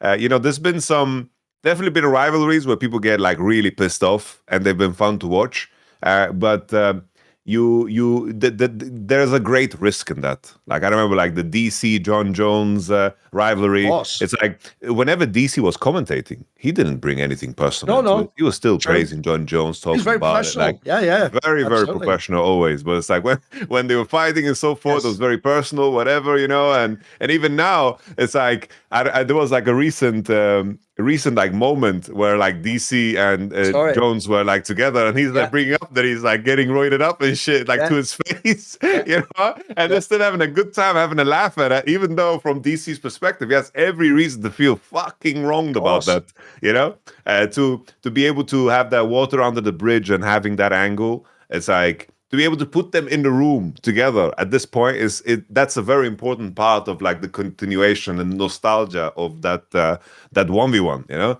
and obviously we're talking about these things at the very, very early stage, but I do think that if you want the LEC to succeed, the cooperation between Kadril, Ibai, and Kameto is crucial, I think. That's the trifecta of Since LEC. you're reminding me, I've got to bring it up, Yamato. Low-key, one of the best like impromptu banter rebuttals ever was that one that Daniel Cormier did to John Jones. Do you remember? John Jones went, "You look like a crackhead in a suit." And DC goes, "Yeah, but I've never been a crackhead, have I, John? Only you've been And he actually got him, like, that was like an insane roast back. Like, he actually like, low-key hit him with like one of the best comebacks I've ever heard, but it was straight fire.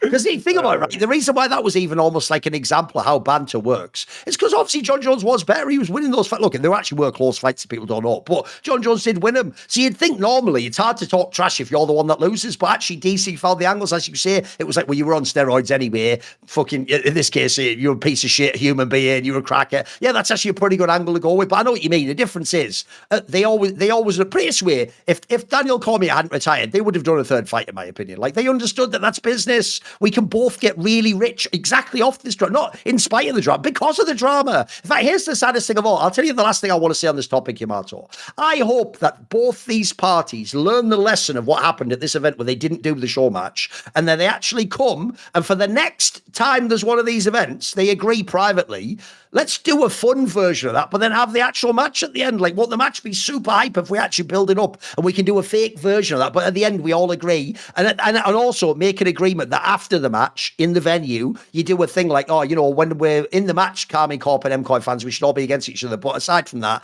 we're all EMEA fans or some, have some happy moment where it's like, there's the fucking, the peace offering moment. Because there's another thing. I know what you mean. I'm totally cool with banter. It's my style. But I know what you mean. That one that they did, I think it was at MSI, maybe when MKOI lost or whatever. That one where they like roasted the shit out of the European representatives. It's like, bro, when you're not at the event, they're sort of representing you too, though. Like, we're not supposed to like belittle our own countrymen in that sense. Like, we can do it regionally, but when we're international, that's one thing I've always suspected about the Koreans. They do all pull for each other. They all want a Korean team to win. I feel like in the West, we're all little haters, and if we get eliminated, we just want the other team from the West to lose really hard as well and get completely shit on.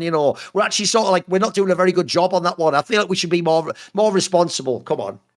Yeah, I agree. I've gone to so many World Championship and where we just cooperate together with the EU teams because the other regions do so too. You gotta take advantage of what you can, and even if they're like, I can understand and relate to the feeling because I've had those thoughts too, where like I wasn't close to winning Worlds, but I never wanted. A part of me didn't like while I was competing. I didn't want other teams to make it further than we did because we wanted to be first. Yeah, and that part, but in terms of how you showcase that publicly, it's always like, this is a team that beat us, so they're carrying a part of us. It's like you need to, of course, hope that whichever team beats you, you hope that they are going to be the team to win it all, because that gives you some sense of solace that whoever is carrying the torch for your region is the accumulation, like basically the whole region they're carrying behind their back, because that's the practice that they got and that's where they improved. But yeah, I think that those KC angles are always very strange. Like I think it's a lot more the angles I like. If anything, I would like to point out like G2's community manager, like how they have reacted to KC and how they are playing with it. What do they do? Like they are just bantering in such a good way against KC. Always have like the memes ready. Always have like the right jokes to just finding a very, very good counterbalance to what KC do, because you need to, like, if someone's going too far, you need to kind of match it in a way and keep it playful. Because in the end, it's like in the DC example, like he had every reason to just say, "Fuck this guy! I don't want to be in this room ever again." But he is matching the energy in a very good way to keep it going, and I think G2 is doing exactly that. So when they clown on Casey so damn hard whenever they lose, or whenever they beat them, or when they do poorly internationally, they've matched the energy. And when G2 lose, they clown on themselves. But I feel like Casey never do that. You know, they could never clown on themselves. Anyway, what about actually the matches? Because obviously the homestand in this one had massive implications for people like MKOI, etc., G2. Like these are the teams that mattered. So, right, what did you actually think? Because I know what you mean. Like when I watched some of these matches, Yamato, there were times in the KC game, for example, like I think they would play differently if they had to make the playoffs and win all these matches. You know what I mean? Like sometimes it looked like you're already going to be top two, like it's already locked in it. Like, what did you think of this homestand? That sense, where do you want to go first? Which team should we do first? I think the easy one to just knock out of the park, right, is just G2. Like G2 came in with some question marks, but I think they came out looking the best. Especially over the these coaches are too good, Yamato. How do they do it? Like they just every time when it matters, they suddenly are good. They just every time in it. Yeah, I don't know. They just have so much credibility that they can run it down for the whole damn regular season if they wanted to. And they came into this weekend with matches that they needed to win to get top four. So there was still stakes, even though playoffs was kind of determined because of other results. But top four is very important. For those who don't know, of course, is the top four cut gives you a double elimination bracket. Yes. The 5 and 6 don't get that. They are playing elimination instantly. So it's a very big deal against Casey. I think G2 just dismantled them. I think Casey had like a very poor read of who they are as a team. I think they did a very good job. Like G2, plain and simple. I think that they can match mechanically with the teams that are in the region. And at the same time, I think in terms of how they play with mid-jungle into mid lane and how good Caps is currently and how they play the tempo game, how they put their wards, how they find their base timers, how they reopen on the map. I don't know how many moments in time G2, looking at the Casey game in particular, where they could choose to either kill Caliste on mid or Yike in the jungle, just because he was so much faster on the map. And to flip it to KC, I do think that Busio mechanically is the best support in the West, easily. But in terms of his map play, which is a lot more subtle to casters or to, let's say, the average fan that is watching, because you can see his play. He finds a nice 3-man Seraphine ult, or he finds an angle with Karma, lanes well together with Caliste. In terms of his base timers, so where he needs to be on the map, he is quite lost on this team. The jungle, Yike being also a little bit more of a loose cannon in the way he plays, you can see that in the map play, I feel like Busio misses someone like Inspired because he streamlined that super much. I think that there are moves that Busio does that make sense in terms of map, like can be good in most cases where you open on your side lane, but then he loses himself in the map. He can't connect, and then like Yike and Busio just end up on the wrong side of the map. And when they make a play into the enemy jungle, they linger and they stay too long. They don't base and they don't maintain tempo. And this, to me, is the bottleneck of Casey. I don't think that macro-wise they're improving.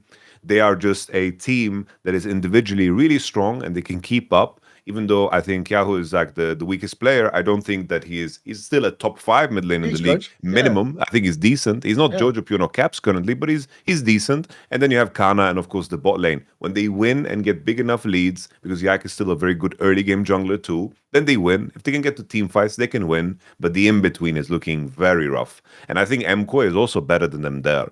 But MKOI is so much weaker individually, and that's why the Casey game sways in their favor. But in terms of map play, that's where just Casey is lacking. And I just wanted to bring up that conversation because everyone's glazing Busio so hard. And I disagree. I think mechanically super good, but in terms of map play, I think Labrov is much better. When I think of the essence of support, where you need to be and how you connect in the game, even though Labrov had a shit series against MKOI. I know what you mean, because I've seen people say the opposite, but I agree with you. I've seen people, when they see how upset and annoyed Inspired gets in Lion, who go, wow, Inspired really misses Busio. I know what you mean, though. It's like, mate, it's the other way around. Like, Busio, you can tell, actually, is having a harder time without Inspired, because if you think about Busio's willing to make these roaming players and come in and do a secondary gank, but you can see it's very different coming with that completely on your own, or having the jungler tell you something before, like, you can come in a second, or I'm going to go on this camp while you go there first. Like, you can see, I think the way they reacted off each other was what made that combo work better. But you can see some of the playmaking came from Inspired, in my opinion. I'm with you. Because I do think the problem they have in this team, unfortunately, in KC, is that you're right, the weakest player is mid, which isn't even a problem. He's not even a bad player. It's just the issue is that's not where you'd want your player to be weakest, especially in Europe. Europe has always, isn't it right now? Like, let's be real. The main thing keeping MKOI afloat is Jojo Pion. Like, if he wasn't not only like one of the best players, but their mid laner,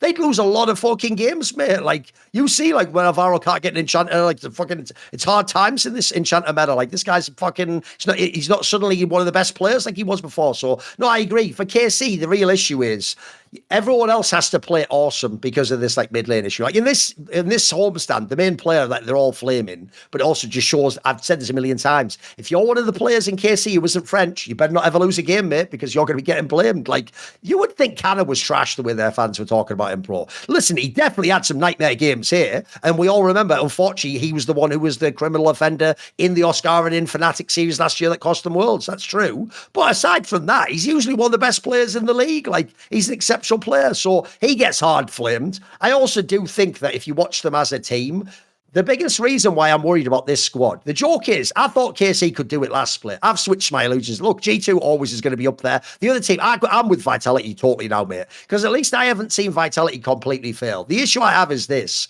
So far, KC's done what I think is the nightmare run, which is they win all the games that are normal games, Yamato, and then every time it's a big game, like, whoa, this is the one where you prove you're the better, they don't win it. That's the game they always lose. Even if it's close, they always lose it. They lost it in the playoffs. They lost it here. They lost it earlier in the season. Every time it's the really important game, they haven't come through. So it makes me a bit worried, I've got to say it, since playoffs is coming now. Look, they're still going in as one of the top teams. They've got mega players. I still think they've got a good chance to get an MSI spot. But the idea they're going to win, they're missing a little something for me, mate. I'm a bit worried that in the big game, they're going to lose the game 5. They're going to lose the upper bracket match to G2 or whatever. What do you think? No, I'm with you. I think this weekend the biggest winner is Vitality, for sure. I think that the flaws of the other teams are very clear. Like MKOI, even though I think that both Super and Midwin played a lot better here than they did in the regular split, and I think that Elioya was fucking fantastic. Really insane how he played. Like the Vi game that he played. I saw that, of course, Jojo got the most credit for his Akali into KC, but what he did on Vi was amazing. He found invade angles, he found gank angles. He was so busy in that game that it was impossible for MKOI to throw. But that's the thing that they do. They throw a lot of their game states. They die on side, they die on mid, and sometimes you can even see Jojo getting frustrated, like that Azir game where he's just looking for angles to carry. And I think that I've seen that state of mind in players where they feel like they need to overperform in order for your team to succeed. That's how it looked like in terms of how Jojo played in comparison and contrast to his entire regular split performance, because obviously Jojo was a frontrunner for a potential MVP if it wasn't for Nak just being so damn good, yes, and Vitality just winning as many games as they did.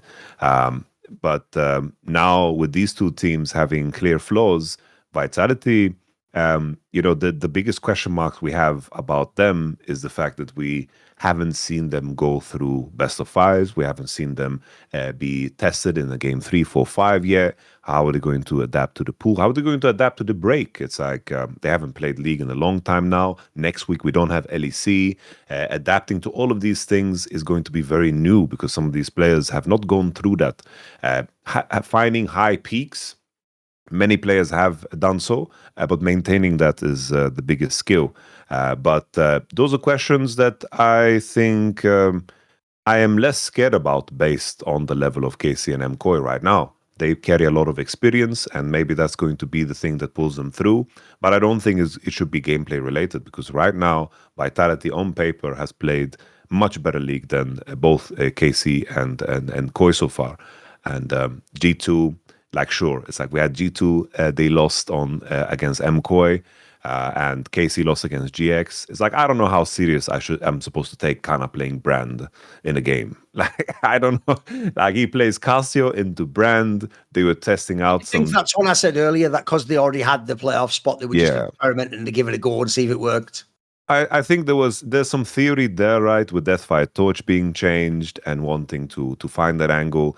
But playing Brand into Zinzao, Lucian, Nami, even that spot alone to pick Brand, it just makes no sense. You know, it's just complete crazy talk. And you can even argue the same with G2, right, against MKOI. It's like MKOI clutched it out. It's like KC, just to mention as well, in the KC series, like they lost games with 5k gold ahead and with Nashor. So that's not something that I see them do. They were obviously playing that very, very loosely. And I think that I can argue the same for G2 into MKOI, because at the moment you locked in top 4, you could see the intensity lower, but the match was very important for MKOI, and I do think MKOI is a team that can rise to the challenge when necessary in those moments, because if they lost that one, suddenly they're not top 4 and Navi goes ahead of them. So that game was super important for them, but you could see the intensity very lowering super much for both KC and G2 in the final day, I would say. I think there's an obvious angle that we should talk about, because there was another piece of news that people didn't see. It's relevant to what we've discussed about both G2 and KC, which is that it was announced that Caliste is close to, as part he's verbally agreed, to re-signing, extending his contract with Karmine Corp for another 2 years, so it would end in 2028. Because if people don't know, his contract was supposed to end November this year. Well, simultaneous, think of a discussion we've had many times on this show, Hans Sama's contract in G2 ends this November. Also, same thing, end of this year. Now, if people know the history of the G2 org, going back to Carlos's days, typically they don't let your contract run out and then re-sign you after you're a free agent, because much like a T1, they know that that's where you get price gouged. That's where another org comes in and they offer more, and you either lose the player last minute or you have to pay twice as much for them. So what they tend to do, and they did it with Caps last year, I think it was, they tend to sign the player again before his contract runs out, get the extension, probably give him a pay bump, but not to let him test free agency, because you don't want him to go too crazy and someone offer. You don't want like Team Liquid to offer the guy $1 million or something crazy like that, you know. And basically, if you look at it, I actually will draw the following speculation, Yamato. Since G2 magically had Hans Sama, the player that's been in the org a long time now, and looks like one of the players that eventually you'll have to move on from, since they were going to let his contract run out at the same time Caliste did, and according to this report from Sheep Esports, in the process of Caliste re-signing, apparently G2 was a team interested in signing him. That looks like classic G2 move. What you're going to do is let Ansama play out the end of this year, and then in the meantime, you're going to hope that he doesn't re-sign like he's about to now, Caliste, that he waits until the off-season, and then after Worlds, whatever happens to both teams, you just go to Caliste and you say, right, what's the price? And you have a bidding war. You go back and forth. Obviously, because you're G2, you hope you get a G2 discount in terms that you can join our team and win and play with Caps, or, you know, all that shit, play with Skewmore and all this cool angles of your Caliste. It hasn't happened. So there's two things here. I want to do both sides of it. For KC, let's do that side first. KC side is obviously mega. Like, let's be real. This one, we said this with Vladdy. With Vladdy, it was questionable. You maybe had to try and keep that player. Maybe you still will need to do it. Maybe it hasn't worked out with Yahoo. Who knows? But the obvious player you can never let leave is Caliste. Like, if you let Caliste leave, listen, you've still got that fan base. You'd still have a good team. But he is the player on your team. He's basically the face of Karmine Corp now. He even sort of has like all the shit the kids love. The aura he stands up when he does the pentas. I think everyone's, if you're a KC fan, you're the biggest Caliste fan ever, in the same way as if you're a Vitality CS fan, you're probably really a Ziwu fan, if we're being real, aren't you? Like, if Ziwu left the team, I imagine you'd become a fan of whoever Ziwu joins. Same thing with Caliste. And also, the other reason I think this is so huge about is, especially if he'd gone to G2, bro, yeah, if you lose Caliste, he better be going to Cloud9. He better be fucking taking the first ever Westerner to join LCK. He can't be going to join a G2. Like, that would make my fans so fucking mad. So let's do the KC fan. But what do you think about the fact that apparently it's going to be done? They're going to secure him. They're going to lock him up for 2 more years. I think it's massive, considering it was very obvious that G2 had interest. I think Caliste was in a position where he probably could have joined any team, because pretty much like every ADC's contract in the whole league is just running out. I think there's like 2 ADCs that are signed into the next year. So all the positions are open, G2 being the big one, especially with how Roma talked about it. We had the rumor of the trade as well for Miki, Hansama, all that jazz for Caliste. for Yike as well. We also heard Romao say many times that this project was designed to last 2 years, and then after 2 years we're going to reassess. Caliste was the player that you try to pursue, and him being signed now till 2029 means that most likely we will never have a scenario where Caps and Caliste are going to be in the same team. Which is a very big deal in terms of the context of Europe and its ability to be internationally competitive, because you want to stack players on a team. But at the same time, it makes the league a lot less boring. Like we have teams that have exciting franchise players now across the board, whether that's Elioya / Jojo Pune, Caliste now, and of course Caps. I think that's very good for the league. But to evaluate the position of Caliste, who has the options, it's like either you go to, of course, KC, G2, and you play with Caps. That's a very obvious pool, the coaching staff. What you risk then is if you go over to G2 and don't succeed, that could be just a career ruiner, straight up. Like if you, for some reason, let's say the angle of Reckless leaving Fnatic to go to G2, that was also, on paper, it looks like a very obvious upgrade, but you leave what you know. You leave your comfort and you leave an environment where you are the superstar and everything is prioritized for you. It was stated in the offseason that this, of course, they let him have a lot of input on what they wanted to do in the offseason, and they gave him a lot of power. It's like this roster that was built was with a lot of input of Caliste. Looks like he asked for Busio, mate. That just looks like an obvious move, innit? Yeah. And you're now a big fish in a big pond, but you would be just another player in G2. It's like you wouldn't have any status over the likes of Caps or the coaching staff. You would come there because you think competitively you're going to do better. But everything else, in terms of career, in terms of fandom, in terms of potentially money too, I wouldn't be surprised if there was some kind of a brand deal built in that is going to generate him a lot of fucking money. Maybe there's something there in place that can heavily incentivize him. Because we did see that KC, after... I believe it was last year we heard the news about how profitable KC is now based on merch sales and all the sales they're doing. Maybe they just spent big ass money, because I hope that Caliste is getting what he deserves here, because he would carry so much power into the offseason. And to be able to do it from KC's side in the middle of the year, to have a commitment early, is also a very, very good look outwards for your fans and also for everybody else, that both parties are happy to make a deal in the middle of the year. But I hope that Caliste knows how much leverage he had. I hope it wasn't like, we helped you here, loyalty, come on now. I hope it wasn't one of those things. I hope he's set for life.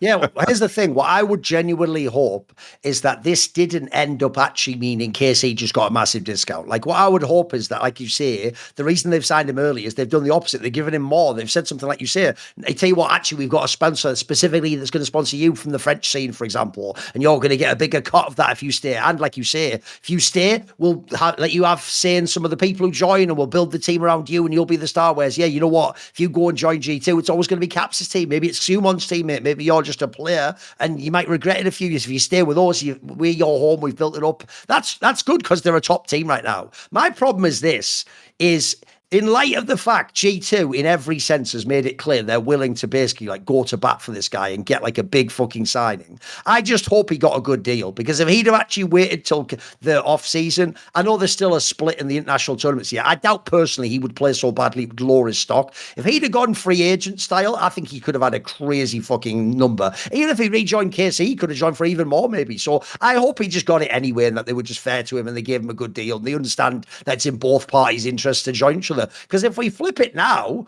though, it gets a bit awkward if you're G2 though, Yamato, because first of all, you remember that story? If I remind people of this story, it's going to put this in a different light. Remember the story of how Mickey X left G2, where he already knew before Worlds, like many players have, like, I'm probably not going to get re-signed. And he claims that because he knew he wouldn't get re-signed, he thinks they even played the game differently because of that. And they sort of sold him out a little bit, and they maybe didn't play to him, and they sort of, left him in a tough spot so that then he looked bad at Worlds. And so I will say, if you're G2 now, look, you can still choose to just re-sign Hansama. I imagine he'd say yes. I imagine he'd choose to stay for a couple more years. But you might end up in a scenario where, one, he's fully aware that this was going on. It's even more awkward in his case, because technically he's French, isn't he? He's actually, that's like his domestic rival. Also, if I had Hansama, even though I understand his Thorin the external person, you should make the move for Caliste. He's the future. By the way, he's arguably as good now. He just hasn't won as many championships. At the same time, if Hansama, I'd feel really fucked off about this, mate, because I'd be like, wait a minute, I win all the championship every year. Like, think about how many times I've won that. And also, by the way, I'm not the best international player ever, but I've had a few times I've saved your ass, mate. I've had a few games I've fucking carried. Like, I've certainly played up to a decent level. So I do also think if you're Hansama, because as you say, Yamato, orgs love to pull that loyalty card. If I'm Hansama, I'm pulling that card. It's like, wait, what about being loyal to me? Why are we signing my rival? He hasn't even yet done more than I've done in the game. Like, in fact, we might even beat him this split, for fuck's sake. We're going to try and sign him. So I want to know, what do you think on the G2 side? Because it could end up being at the end of the year that they are going to have to change ADC. Do you think they'll stay with Hansama? What do you think happens? I don't know what the other angle would be. Like, it would have to be some kind of a import player, right? Like Diablo's contract runs out with Nongshim. That would be spicy, wouldn't it? That could be like an angle that you go for, right? Hansama re-signing could be possible too. It's like the discourse always, like, whenever I brought this up, it's like how G2 should pursue Caliste. Everyone's always like, yeah, but Hansama, he played better than him in this series, whatever. It's like nobody gives a fuck about this. It's like Caliste is good enough right now, but it's about securing the future, yes, and knowing where the trajectory of the league is and who are the key players. In my mind, I think that the issues that might occur with this being public, the pursuit of Caliste, I think it's all solved by just good GMing. I think that setting the standards and the expectations for pro players in your team is the crucial detail of this. I think that a lot of GMs work in a very deceptive way because they want to keep you happy, and they tell you everything that you want to hear. That because when the signing process comes, they want you to believe that, oh, you are our number one choice, when maybe you're the fourth choice.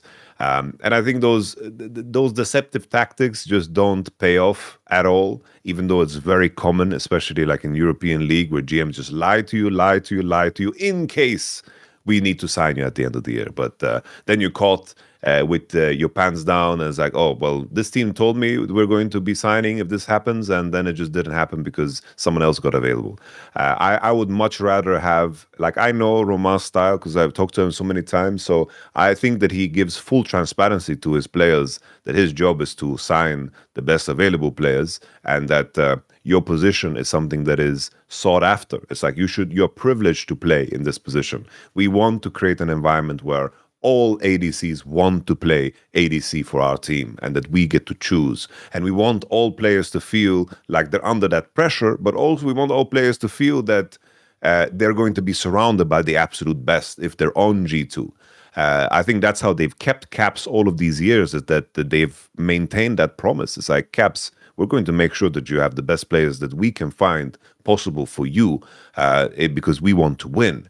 And I think that's why Caps has stayed with G2 for so long. And if they didn't pursue Caliste, even just to make it more expensive for KC, I think would have been a massive mistake. And I think that they probably had these conversations the moment they signed the contract with Hansama. It's like their obligation to Hansama is the promise that they've made with the contract and what was being said verbally. But I do think there are a lot of circumstances where GMs are deceptive in their words, and they are not truthful in the way that they act. By the way, also what you just said there is a bit subtle maybe for casual fans. But as you say, if you're G2, whether you actually want Caliste or not, you'd be a fool to not make at least like what you call an overture that you want to sign him, because the threat of you signing him can get KC to spend more of their resources on him than they need to otherwise. I'll tell you a quick story. It's an old school one, but it's not from CS, but people might know the names when I say them. There used to be a player who played for Fnatic in Quake Live in like 2010 and 2011. He was a French player called Strengths. He was a really good lightning gun player, if people remember back in the day. And what happened was, I was once at a tournament with Strengths, and I was talking to him after I did an interview with him, and I said to him something like, because at the time Quake Live was one of the smaller esports games, I said something to him like, oh, you must get like a decent salary in Fnatic. And he was like, I don't get a salary. And I was like, what? That can't be though. Because, wait there a second. I said, how could that be though? Because you're like a top 4, top 5 player in the world though. And he basically told me, like, oh, that's just the contract I have. Like, they pay for the expenses and I get all the prize money, but they don't pay a salary. And at the time, I knew that in SK Gaming, the team I worked for, everyone got a salary who was a pro player. Like, even if you were a worse player than Strengths, you'd have gotten like a few €100 a month. So what happened is I went to my boss at SK and I told him, listen, mate, I've basically just heard that like the Strengths guy doesn't even get any salary. So what's funny is my boss, even though we already had Rafa, who was the #1 Quake Live player, he went and said to Strengths, like, let's sign a contract this week. Like right after this event, I'll write one up right now. I'll go home tonight and do it. And at the end of the event, just sign the contract and you'll be an SK player. The day after that, you'll join my team. And what's funny is because he did it that day, the next day or something crazy like that, Yamato, there was an announcement like Strengths re-signs with Fnatic. And then like he just got, basically I talked to Strengths and he was like, oh yeah, they're going to give me like salary now, like a few €100 a month. And they're going to like, give me these perks. And when I went to my boss and I just said, oh, what the fuck? He screwed you over, man. Like he was going to join. He said, yes, like, we had it all agreed. And he goes, oh, I don't care about that. And I'm like, what do you mean? And he goes, well, first of all, I actually have the best Quake Live player anyway. So it didn't really matter if Strengths joined. He said, but the reason I did that is because I wanted my rival to just spend more money on the salary. Like he said, look, if he'd have said yes, I would have signed him because it was only going to be a few €100. But actually, in some ways, this is the best outcome because I didn't need him. But now Fnatic has to play, I don't know, €300 extra. I agree. If you're actually G2 as what you call the hegemon, the one who runs the whole league, the most powerful position, you always should be doing this. You should always be putting, like, I'll give you the other obvious example. Oh, when Nako is available, you should also do the exact same thing, even if you don't plan on signing him. Even if you're fine staying with Broken Blade, you have to make Vitality spend more to keep that player. You can't have him on a cheap, medium grade salary, but then be the best top player in the league. You either need the best player for yourself or the other guy has to pay big money. I agree. That's a pretty good angle, actually. Okay, and then also, I will just say this. Luckily, if you're G2, you'll figure it out anyway. As I said, luckily you actually have the power that actually Hansama, despite all of that. He probably won't feel disrespected. He'll probably just stay if you ask him to. And then secondly, if you ever need to take a crazy angle, it's not that you can't do it. Like, as you said, maybe even actually the crazy angle is get a Korean. People don't think of it for G2, but it's not like it's impossible to do. Like, there's a bunch of players they could probably sign that'd be really good. And I think they're one of the only Western orgs that you'll actually ever get a good Korean go to. Not like a Brion player or something like that. You might actually get a Diablo-type player be willing to go, because remember, he's just seen G2 go to the final of fucking first stand, boys. He's seen them beat Gen.G. That's going to matter to players like that. Like, that'll actually make them think it's a worthwhile move. So yeah, let's see, because that's what I want to put a pin here. Now that we know Cliff's probably going, and last year Caps did re-sign, because remember, the hype also would have been if Caps had waited for free agency. If I'm Fnatic, mate, I give him all the money in the world. I give him a million zeros on the check, don't I? See if you can get him. So I think this is what we need to watch yet. Let's do what we call Hansama watch for the rest of the year with G2. We'll keep an eye on his form. We'll try and figure out if there's anyone that could say, because that off-season could get spicy. I mean, I'll even throw one out there, even though it's going to hurt the feelings of all haters so much. Mate, if you look at where the league is right now, do you know where I'm going on this one? There's a name that I think has been many times connected with G2, and I can tell you, people like Caps respect him, even though to a fan, this is going to be so stupid, I would say this out loud. I think it's not impossible Upset joins G2. You know where I was going on that one, Yamato. I think top players in LEC respect this guy, and he could have joined many times already, so I think that wouldn't even be a terrible... If you really don't want him, say he has a bad Worlds, I think that's not even a bad move. Yeah, I could see the angle. It's like Dylan Falco worked with Upset in the past, so I think that he would have input whether he think it's a good idea or not. But we were talking about, it's like, is there an opportunity for Upset to ever join like a top end team? Like, I would just love to see like 1 year of him being on a top end team. I would be very happy with that. Will it happen? I don't know.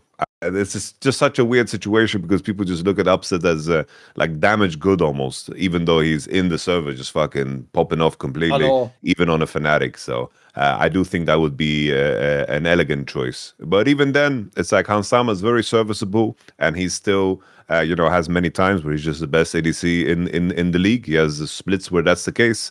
So it'll be interesting to follow what's going to happen or what's going to go down. But if there's something crazy to do, it would be to pursue Diablo. Like that would be the angle, if anything.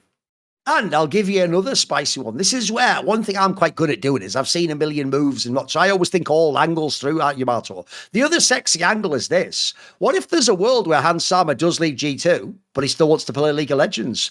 Boys, there's a lot of teams should be in on that. Like, I'll tell you what, mate. Actually, if I'm MKOI, maybe I'm fucking calling him up, mate. Let's get this guy in with Alvaro. That could be a fucking fire bottling. You know what I mean? Yeah. You think of some of the squads out there, there's a lot of teams could use someone like Ansama, mate, and they could cook if they had him.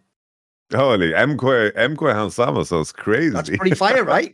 Put him with El Yoya. I think that'll be a pretty... Him, El Yoya, and Giorgio. And then if Alvaro's not an enchanter, mate, that team would be really good. You could even actually maybe get revenge on G2 if you're really on that shit, you know. That's how you do it, mate. Yes, sir. Anyway, here's the thing. Obviously, this was all done, this whole thing, behind closed doors. It was privately they were contacting Caliste. But Cheap Esports found it all out. There must be in a leak somewhere. Well, do you know what? When you're at home, you probably think naively that when you open up an incognito browser, that like blocks everyone from seeing what you're viewing on the internet. No. It just stops on your computer, the log of it all. Your ISP knows what you were looking at. That's right. If you were looking at some weird Overwatch related video with some sexy overtones, no, the ISP knows exactly what your freak is, homie.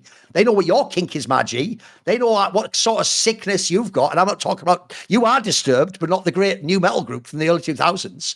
No, but if you were to use ExpressVPN, don't worry about it. Actually, your data will be shielded, and they don't hand out logs. That's the other thing as well. So if you want to actually be protected with your online experience in many different regards, what if you're doing e-commerce, payment space, you don't want people tracking everything you're doing. You want to keep yourself private and maintain some autonomy. ExpressVPN is the way to go. By the way, as Yamato often pointed out, it's even got a cool feature in it where you can actually set what app you want to use the VPN. So say, for example, in his case, he wanted to do it when he streamed, but maybe the game not to go through it. Depends on what the region you want to be going through. You can set it like that too. You can set exceptions. You can set which apps you can use it. So it's also got way more tools than really old school VPNs you're thinking of from 15, 20 years ago. Also, if you don't know, certain countries in the world, you need a VPN if you go there in general. By the way, travel, like going through airports and open networks, it's advised anyway. You have an extra layer of security. This is one of the ways you can go ahead and do that. But you can still see all the...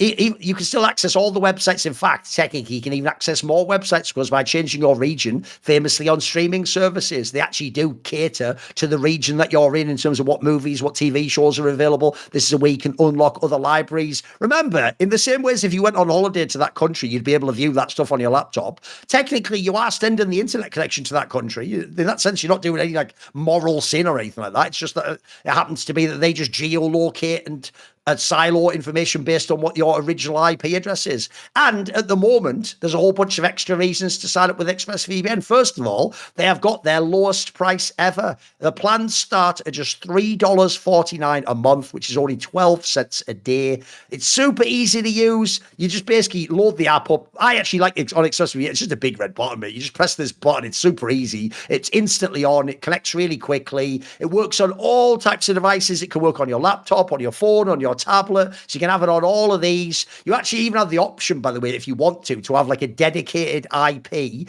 which is something that maybe if you don't know about, certain people, if you're an advanced internet user, you might need that functionality. And then also select plans, if you're in the US, include something called Identity Defender, which has a suite of tools to get data removed from data brokers and tell you if your data ever appears on the dark web, for example, and people might be using it for like identity theft. But so that's even quite good. If you're an American, that's even quite a cool angle you can take care of if you're someone where that's something you're concerned about on the internet. So I've used ExpressVPN many times in the past, especially in certain Asian countries where I needed a VPN. So secure your online data today by visiting expressvpn.com/summoning. That's expressvpn.com/summoning to find out how you can get up to 4 extra months. expressvpn.com/summoning. Okay, there's actually another piece of EU news. I don't know if you saw this, which is actually this went under the radar, bro. With all the problems in Heretics, I'll tell you quite a cool move. Mate, they've actually got NukeDuck to be their coach. This is kind of a fire move, I've got to say, because people forget this. They talk about FlyQuest, but they forget it wasn't just that Whippo left and all that. No, like another big detail, Busio, another detail was we were all bigging up their coaching staff. Their coaching staff were the ones who enabled Inspired to be able to play that style. NukeDuck's one of them. I've always told people, one of the weirdest things I always thought when I used to follow EULCS, when it was called that, Yamato, was anytime me or Kelsey Moser, who I used to do my shows with back then, whenever we were talking talk to pro players, especially star mid laners, bro, they all thought Nukeduck was twice as good as fans did. Fans would always be like, it's just some second best player who'll never be. The top players would always be like, no, he's got he understands everything about mid lane. He's got really smart macro. Like if you talk to him, he's like a really intelligent guy. Like I always thought, even though he just had the, normally star mid laners are supposed to not be the coaches, aren't they? I always thought he was well suited to be a coach. He sounded like a guy who actually had a very strong sense of how the game should be played. So I've got to say, I think he did an awesome job on FlyQuest. I think he deserves a lot of the props. So Paradise Heretics has been a complete clusterfuck this whole year. This is kind of like an interesting move to me, mate. I'm kind of, where are you at on this one? What do you think of this move?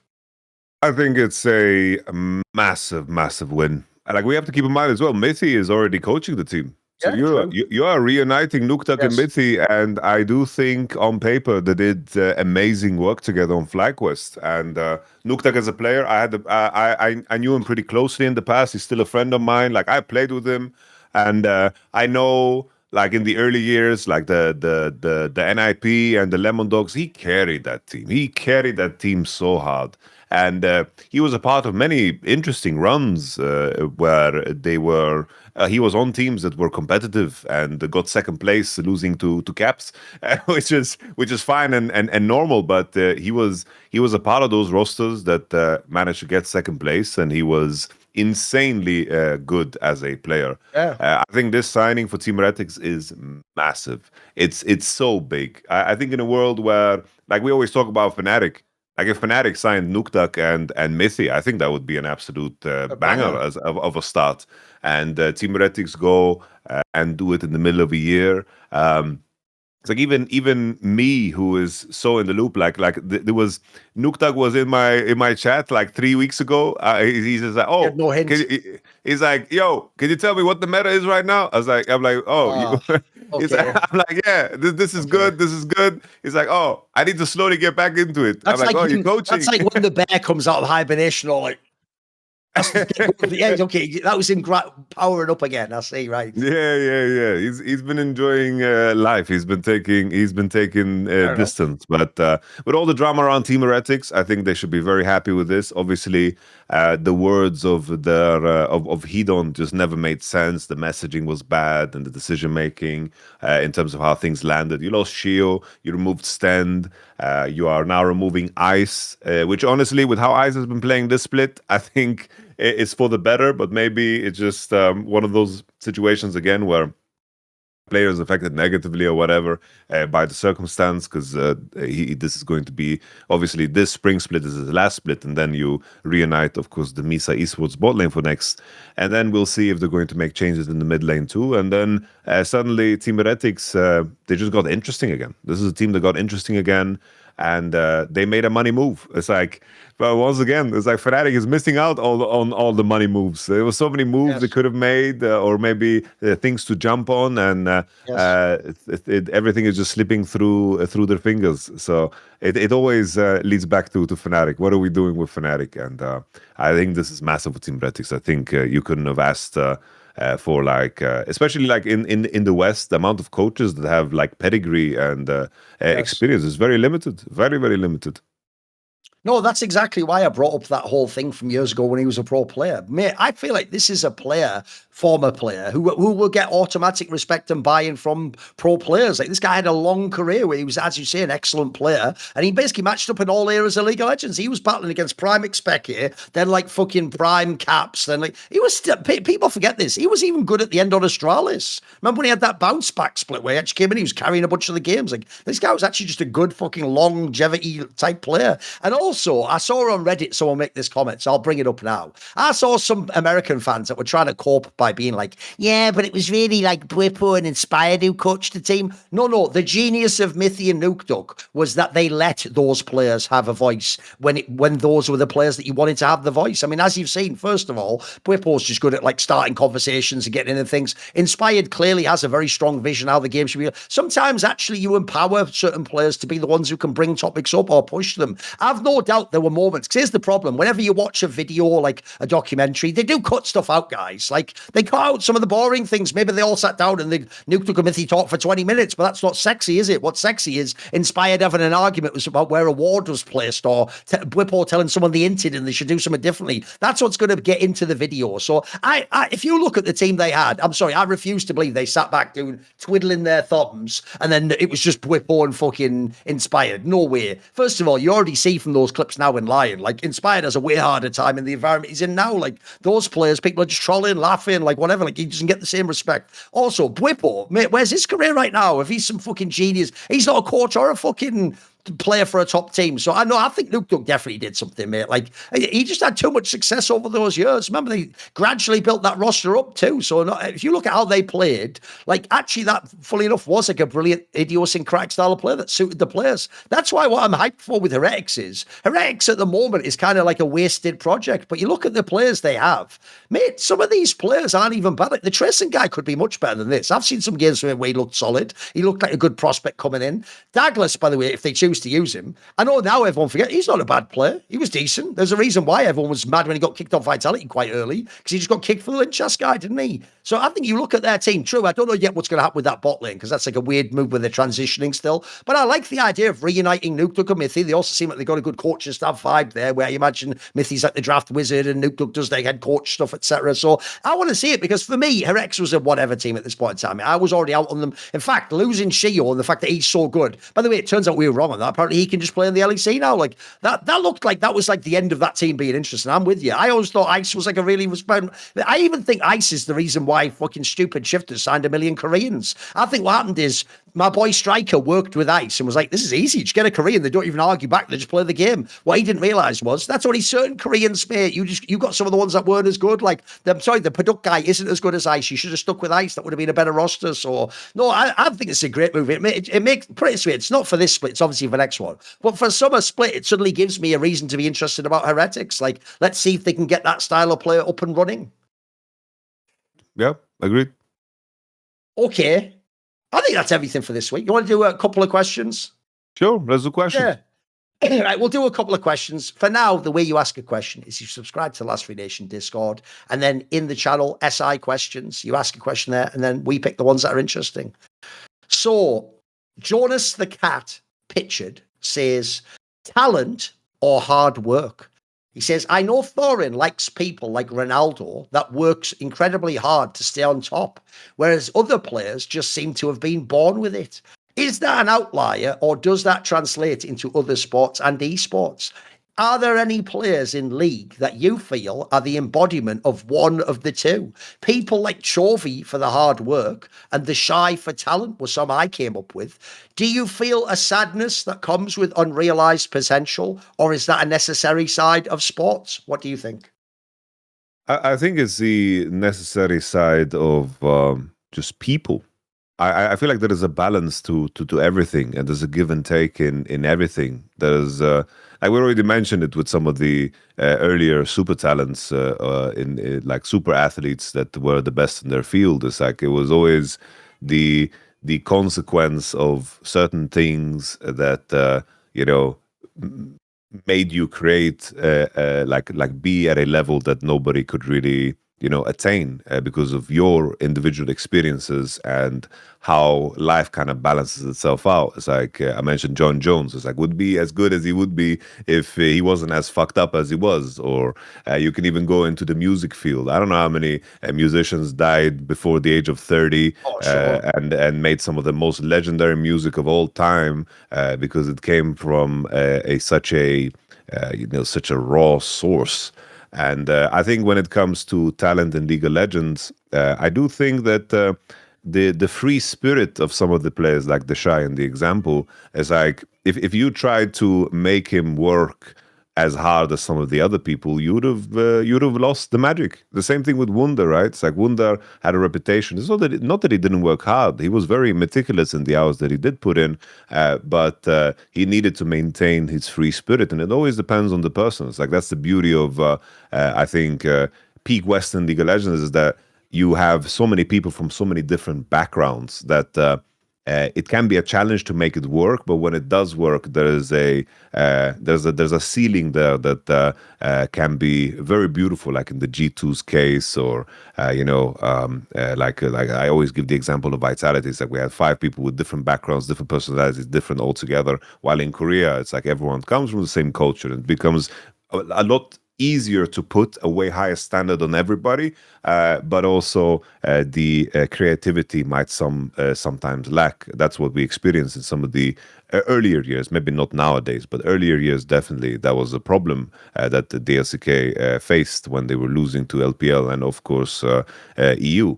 But I think, to bring it back to the core of the question, I think the capacity and the ability to work hard and to do it consistently and to maintain discipline, this is something that can be taught, but the ease of doing that and without experiencing burnout and being able to push yourself and do so consistently, I think that's talent in itself.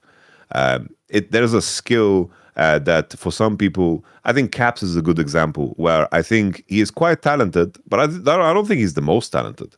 I think what's freaky about Caps is that every year he has the most amount of solo queue games played, more than anyone. In the off season, he is always in the Champions Queue games. He spams like 1,000 games during the off season and grinds harder than anybody. And that is a player that goes to every World Championship, goes to every international, and competes deep in every LEC split. And is that the ability to be able to do that and to enjoy the game? That is something inherent. That has to be what people describe as talent. The, let's say, more conventional use of the word talent, I would say that is someone like Humanoid. Humanoid, in terms of just being good at the game and having a read for the game without putting in like the immense amount of hours and not feeling passionate about the game. Like if he had the same level of passion that Caps has for the game and the amount of inherent talent, you would suddenly have like a Chovy, But he lacks that, motivation to be an all-encompassing player, where he, moves the whole team in a direction. But always the frustrating part of working with Humanoid was like, you have so much potential. Don't you want to fulfill it? And it's like, nah, it's not super interesting to me. It's like, this team, I don't really believe in it. That's the vibe that you go. Obviously now he's later on in his career and is fulfilling a very different role on Vitality and is doing decent, not as good as his peaks when he was winning and he was the best mid laner in the league and could easily be so based on where he was at. It's just that contrast is right there. I think the ability to work really hard and to do it easy. It's like, for example, you and me, right? It's like we or Dom. It's like we can put in 16 hours a day, 18 hours a day if we have to. It's like there's a lot of people that can't do this. They're just done after 5 hours. But it's like we are, I don't know, wired in a way where it's no problem. It's like now the last days I co-stream, right, the league games, and I'm grinding like 10 hours of Warcraft 3 because of this tournament on the weekend, right? It's like no problem. I don't mind. It's like the only thing that I suffer is the life around me. Like my fiance begins to hate me slowly because I have no free time, but to put in that grind, not a lot of people can do. And I think talent also comes from your upbringing and what you've been through in life. Because I could only be this way because my father pushed me like crazy. It was like, done with school, go to the mechanic shop and work, and then on the weekend study and always be busy. It's like always something. If I didn't go through that, I wouldn't have that. And I think the product you are out of your environment is also a part of what I consider talent, but it's not the conventional way of like just inherently, you pick up this game and it just makes sense to you. I do think there's two versions of it. On the last thing you said there, I do think that is one really misunderstood thing, because people say, they even always say it with the way they say it in English, bro. They say sentences like, if this really talented player who hadn't worked hard just tried, it's like the word just is so inappropriate there, because that's everything.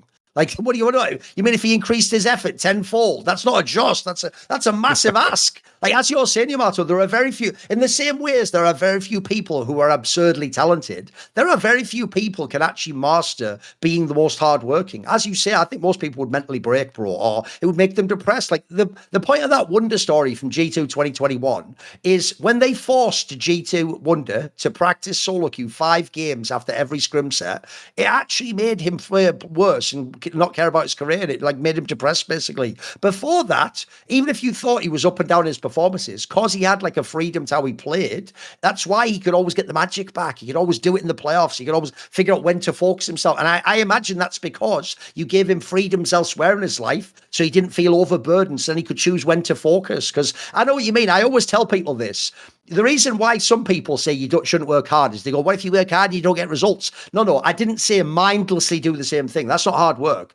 An element of hard work, this is why I agree with you, it's a skill, is working hard and then adapting what you do. Essentially, I always say you have to work hard at working hard. You have to learn how to work hard. It involves like finding where your real weaknesses are, then working on those, then finding new approach. It's not you just do mindlessly the same thing a million times and then hope at the end you're better. No, that might not even do anything. So the mad problem with this is, first of all, even though I know he didn't do it in the question, I've heard this a million times now. Bro, as someone who's a fan of Ronaldo, I think the most exaggerated storyline ever is Ronaldo got to the top from hard work.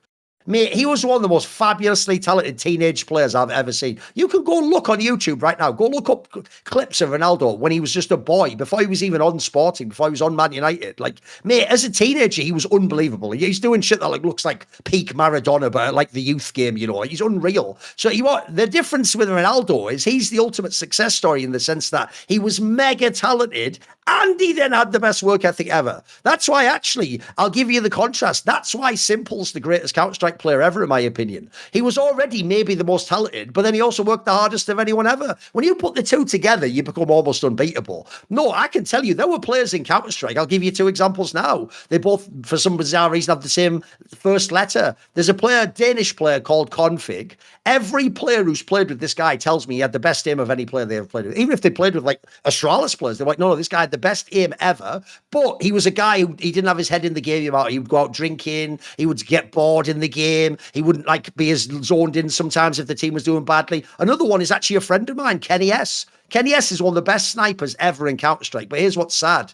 Because his early years, he was mega, but he didn't win that many championships. It actually burned him out on CS. And this is what a lot of fans don't know. He played something crazy, bro. Like the last 3 or 4 years of his career, he didn't used to play practice. He used to play the scrims for the team, the officials at the LAN, and he would never play the game aside from that. He was just so talented. He would still, by the way, be voted like HLTV top 10 player of the year. That's just how insane this guy was. Like, essentially, him putting in like a 5 out of 10 performance was for a normal person like an 8 out of 10 performance. That's how outrageous. But it means that, yeah, that's why with this guy said at the end, do you feel a sadness? I do. Like, I can tell you, Kenny S himself would even tell you that's his biggest regret, is that when he looks back on his career, he's like, fuck, what if I could have like grinded like some players out there? Because basically, I'm not joking, he could have been the GOAT.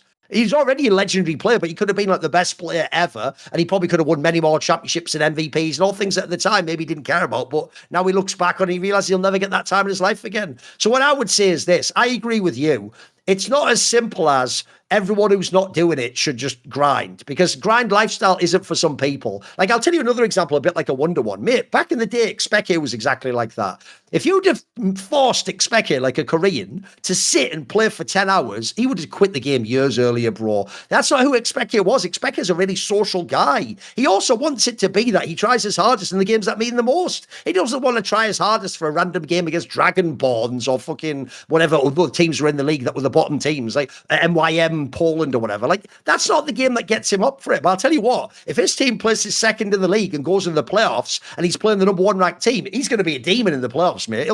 He'll never actually be lazy in that sense. He'll get his shit together when he needs to. And I actually do think that, like Wonder, if you forced him to, you'd burn him out. It's not his personality. I think actually he managed his career a bit like Wonder, almost perfectly. They min-maxed, but they knew exactly what they were doing. Whereas, yes, if people know in my career, I tend to fuck with people like Upset, Forgiven. These are guys where, like, when they needed to, these guys put in a million hours, mate. They put in crazy time. I also agree with you on the Caps one. I actually don't think Caps is the most raw talent the West has ever seen. The joke is even people like Forgiven might be in that group, mate. Like, these are people who, again, raw ability level. You know what? Even someone like a Razork's up there. Again, a dickhead fan's going to go, how can he be about talent? He didn't win. You're missing the point. It's not about winning the game, mate. We're talking about talent level. Someone like talent, Razork has unbelievable talent. Self-made, mega fucking talent. Bo, obviously there's another one. Like, the people who've played with a coach Bo actually said, like, that's why they said he should switch to ADC. They said he has some of the best mechanics of any player they've ever watched in League of Legends. Like, not even just at jungle, for fuck's sake. Like, that's why people thought he should actually switch and just be a raw ADC. Just have that crazy hand. So, no, I know what you mean. And I'll give one last example. The reason why I know that this is an interesting topic is it's actually something I myself suffered with in my life. I can tell you, when I went to school, Yamato, I'm the kid who never did his homework once ever. Like, ever. Like, I might have done it in the sense of if they say you're expelled if you don't do it next week. But, like, if you could ever get away with it, I never did. Or I bluffed it, or I quickly did it 10 minutes before class, and I just did 3 questions.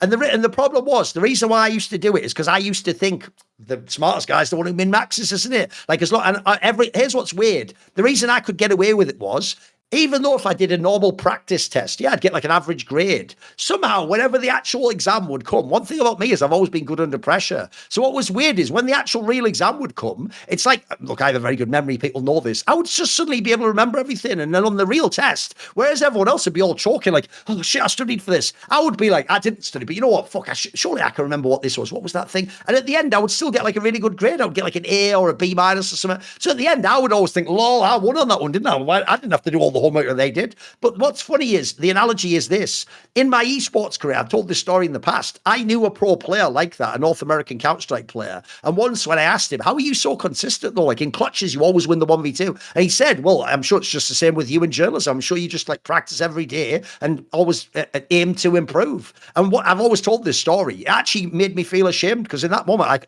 I couldn't tell this guy was my mate. It was like, I don't do that though, mate. I'm just sort of getting by on talent. Like, I'm coasting and just remembering the odd thing and just coming up with something cool in the morning. And what that guy made me realize was, wait a minute, like the example I gave of Simple and Ronaldo, what if I did do actual hard work though? What if I gave myself discipline? And basically, spoiler, the rest is history.